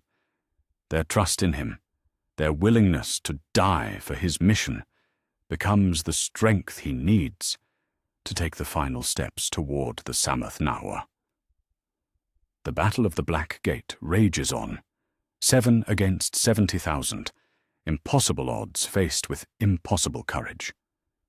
But they hold, somehow they hold, creating the space and time needed for the ring's destruction, while Sauron's attention remains fixed on the mystery of their unity. In the distance, Mount Doom waits, its fires calling to the ring that has corrupted so many. But this time, it calls to a ring-bearer who doesn't walk alone, who carries with him the strength of 8 friends who chose to trust rather than despair, to hope rather than surrender, to stand together even when standing seems futile. The Fellowship has brought them all to this moment. In minutes, they'll discover whether their unity has been strong enough to change the fate of the world. The fires of Mount Doom burn bright against the darkness. The ring grows heavier with each step. And somewhere in the chaos of the greatest battle Middle-earth has ever seen, 8 friends fight on, their love for the 9th, giving him the strength he needs to complete what they started together at Rivendell so long ago. Victory is no longer a question of if, but when. The Fellowship's unity has made it inevitable. Chapter 11. The Fires of Mount Doom. There's a quality to air near the end of the world that defies description. It's not just the heat that rises from Mount Doom's fires, or the ash that falls like grey snow, or the sulphur that burns the throat with each breath. It's the weight of accumulated malice, thousands of years of corruption pressing down like the hand of a titan, making each step forward an act of defiance against the very nature of reality.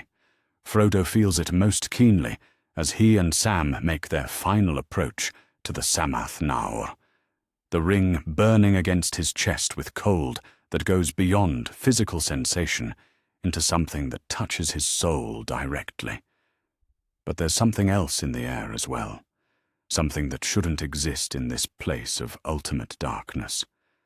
The faintest trace of warmth that speaks not of fire, but of friendship, of love that reaches across impossible distances to offer strength when strength seems impossible to find. "Can you feel that, Mr. Frodo?" Sam asks, his voice barely audible over the mountain's rumbling. His gardener's sensitivity to growing things has always made him alert to subtle changes others might miss, and what he senses now fills him with wonder despite their dire circumstances. It's like there's someone walking with us, even though we're alone. Frodo nods, not trusting his voice as the ring's whispers grow more insistent with each step toward the fires. But Sam is right. There is something walking with them, invisible but undeniable. It's Gandalf's power, stretched thin across the miles but still reaching them, a thread of light in the darkness that reminds them they are not alone, have never been alone, will never be alone as long as their friend's love endures. Behind them, barely visible through the smoke and heat distortion, the Battle of the Black Gate rages on. 7 companions holding against impossible odds, their sacrifice creating the distraction that allows this final approach. Frodo carries their trust with him like a second burden, lighter than the ring but no less precious. The knowledge that 8 friends believe in him enough to die for his mission. The climb grows steeper as they near the entrance to the Sammath Naur, and the ring's influence reaches levels that threaten to shatter Frodo's sanity. Images flash before his eyes, power unlimited, dominion over all Middle-earth, the ability to end suffering by imposing order through absolute control. The metal against his chest grows so cold it burns, and for a moment he staggers, nearly overwhelmed by the promises that pour from it like poison, disguised as wine. But then Sam's hand falls on his shoulder, and somehow that simple touch carries with it the strength of all 9 Fellowship members. Not magical power like Gandalf's distant assistance, but something deeper, the accumulated weight of every choice to trust rather than fear, to hope rather than despair, to stand together rather than fall apart. "Nearly there now, Mr. Frodo," Sam says, his voice steady despite the terror that surrounds them. "Just a bit further, and all this nastiness will be over." They don't see Gollum until he strikes, but his attack lacks the desperate cunning that might have characterized it in another timeline. The wretched creature lunges from the shadows where he's been following them, but something in his movement suggests confusion, uncertainty. He can sense the protective power that surrounds the hobbits, Gandalf's magic creating a barrier that confuses his predatory instincts. "Give it to us!" Gollum shrieks, his voice echoing off the cavern walls as they struggle at the very edge of the precipice. "Give us our precious. It belongs to us, our birthday present." But where in another world this confrontation might have ended with Frodo's complete failure and Gollum's accidental salvation of Middle-earth, here the Fellowship's influence changes everything. As Gollum's fingers close around Frodo's throat, as the ring's call reaches its absolute peak, the hobbit feels not isolation, but connection. To Sam fighting beside him, to 7 friends dying for him miles away, to a wizard whose power reaches across space itself to offer one final gift. "No," Frodo says, and his voice carries authority that surprises them all. "It doesn't belong to you, Sméagol. It doesn't belong to anyone. That's what we've learned, what our journey has taught us. Power isn't meant to be possessed. It's meant to be shared or laid down when its time is past." For a moment, Gollum hesitates, some buried part of his original self responding to the compassion in Frodo's voice. In that hesitation, Sam strikes, not to kill but to separate, sending the wretched creature tumbling away from the precipice, while Frodo turns toward the fires that wait to unmake Sauron's greatest creation. The ring fights him every step of the way, its golden surface blazing with heat that has nothing to do with the mountain's fires.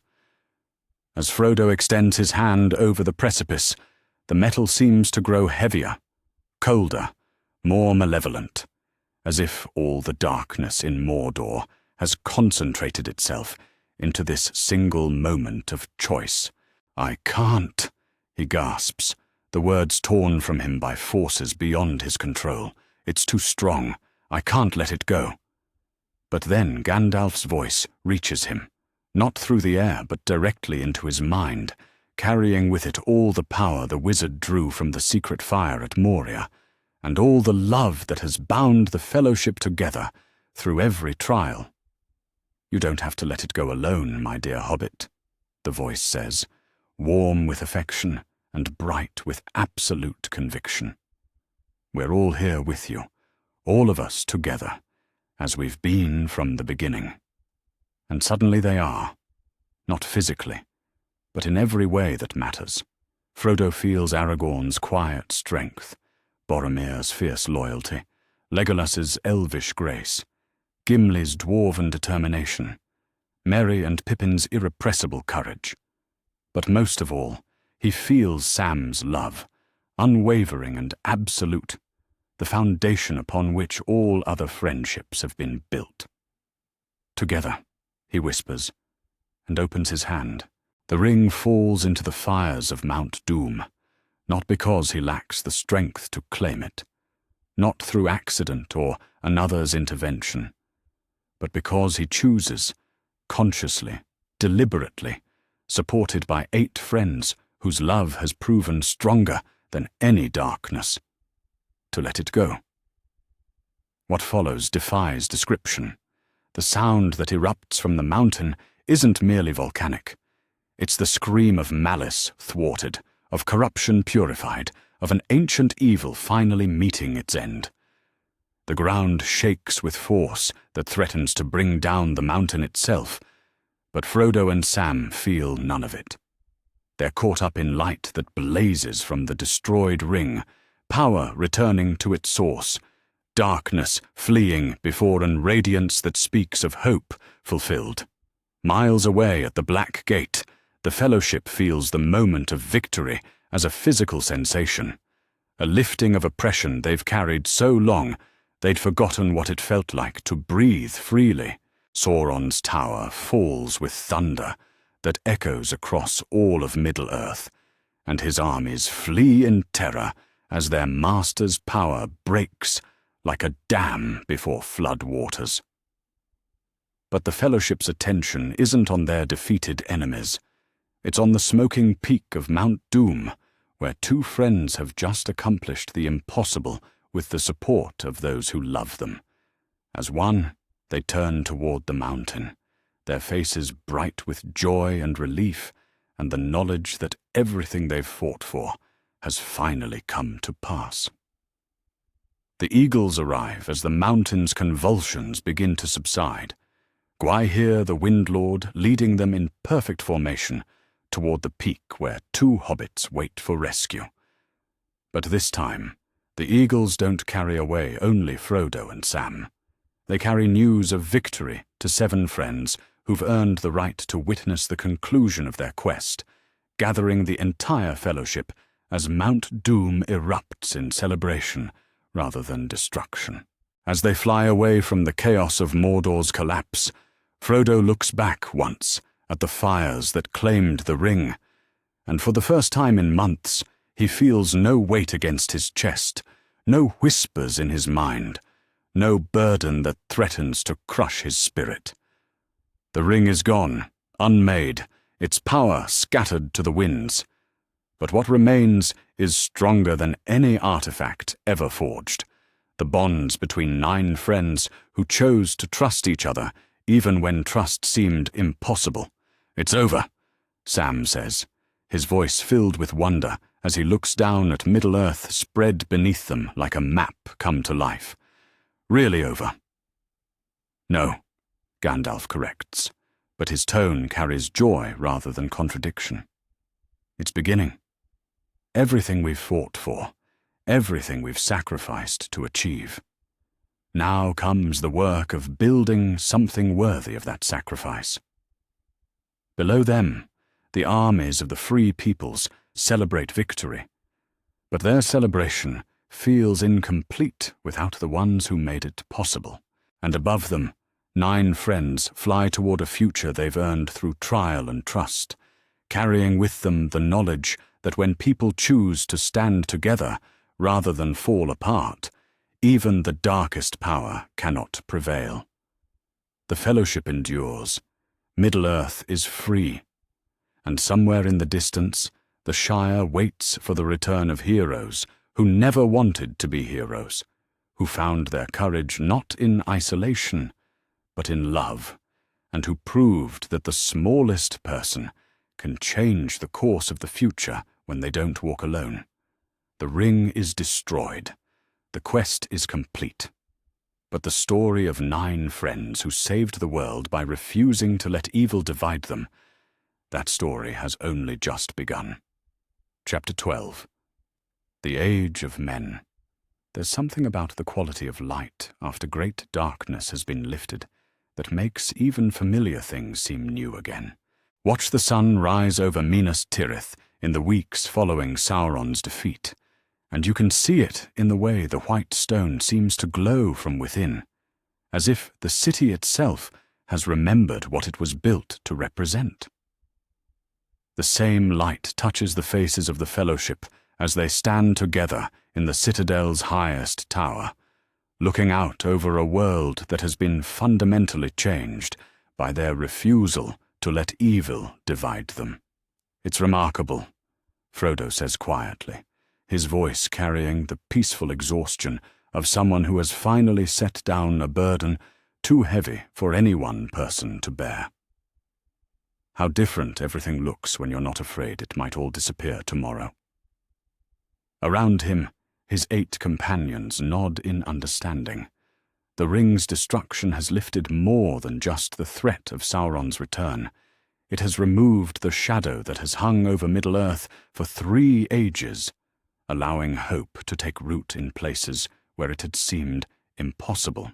But more than that, their journey together has proven something that will echo through history, that unity between different peoples isn't just possible, it's the foundation upon which lasting peace must be built. The weeks that follow the ring's destruction blur together in a succession of celebrations, ceremonies, and councils that reshape the political landscape of Middle-earth. But what the historians will note, what the chroniclers will remember, is that through it all, the Fellowship remains together, not as a military unit whose purpose has been fulfilled, but as a family whose bonds have only grown stronger through trial. Aragorn's coronation takes place on the 1st of May, and the ceremony that crowns him as King Elessar becomes something unprecedented in the annals of Gondor. Where previous coronations were affairs of state, this becomes a celebration of alliance between all the free peoples. The Fellowship stands at the new king's side, not as subjects, but as the friends whose support made his reign possible. Boromir takes his place as captain of the White Company, with a pride that has been earned through fire and tested by temptation. His near fall to the ring's influence has taught him humility, but his redemption through his friend's trust has given him wisdom that no amount of training could provide. As he kneels before Aragorn to pledge his service, the ceremony carries weight beyond mere political necessity. It's the formal recognition of brotherhood that transcends rank. "Rise, my friend," Aragorn says, his voice carrying to every corner of the great courtyard.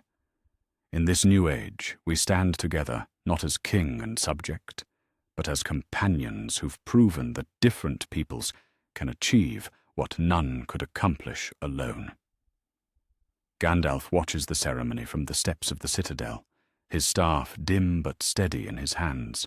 The wizard's appearance has changed subtly since Moria. His grey robes seem somehow more solid, more permanent, as if his sacrifice of immortal essence has bound him more completely to the physical world. When Frodo approaches him after the ceremony, the hobbit's question reflects what they've all been wondering. "You're staying, aren't you? Not just for a while, but really staying." "Yes," Gandalf replies, his ancient eyes soft with something approaching wonder. "What I drew upon at Moria, the price I paid to keep us together, it has changed my relationship with this world in ways I'm still learning to understand. But I begin to think it was not a sacrifice, but a gift. The chance to see how the seeds we planted grow into something beautiful. The celebration that follows Aragorn's coronation lasts for weeks, but it's during these festivities that the Fellowship's true legacy begins to take shape. Legolas and Gimli's friendship, impossible though it seemed when they first met at Rivendell, becomes a symbol of reconciliation that spreads throughout Middle-earth. Wherever they travel together, and they travel extensively, carrying news of the new alliance, old enmities between elves and dwarves begin to heal. It's remarkable. Prince Imrahil observes to Boromir as they watch Legolas teaching elven archery techniques to dwarven craftsmen in Minas Tirith's lower circles. 6 months ago, such cooperation would have been unthinkable. Now it seems natural. "That's what they do," Boromir replies, his gaze encompassing not just Legolas and Gimli, but the entire Fellowship scattered throughout the celebration. They make the impossible seem inevitable. The Hobbit's return to the Shire unfolds differently than it might have in another timeline, where once they might have faced the scouring alone, carrying only what they'd learned through individual trial. Here they return with the full support of their fellowship bonds. Merry and Pippin's courage, tempered by months of fighting alongside warriors and kings, transforms them into leaders their people barely recognize. But it's Sam's quiet competence that proves most transformative, his gardener's wisdom applied to the work of restoration with results that seem almost magical. "It's not magic," Sam explains to Frodo as they stand in what was once the party field, now restored to beauty that surpasses even its former glory.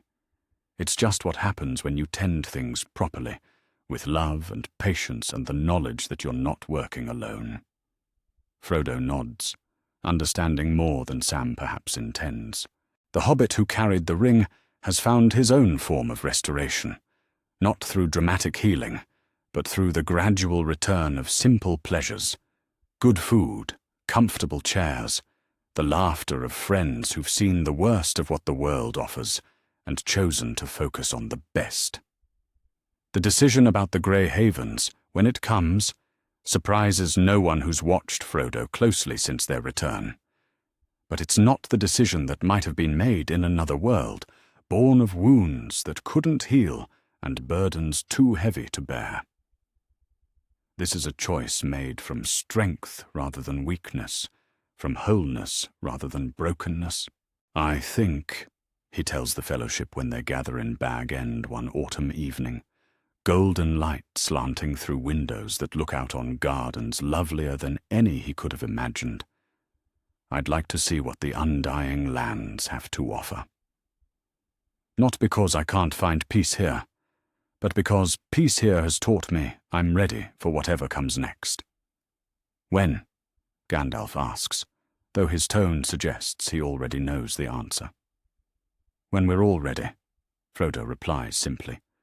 "All of us together, when our work here is done." It's Aragorn who puts into words what they've all been feeling. Our work here will never be done, because the work we began wasn't about completing a quest. It was about proving that different people can choose to trust each other, can choose to stand together, can choose to build something beautiful instead of tearing something down.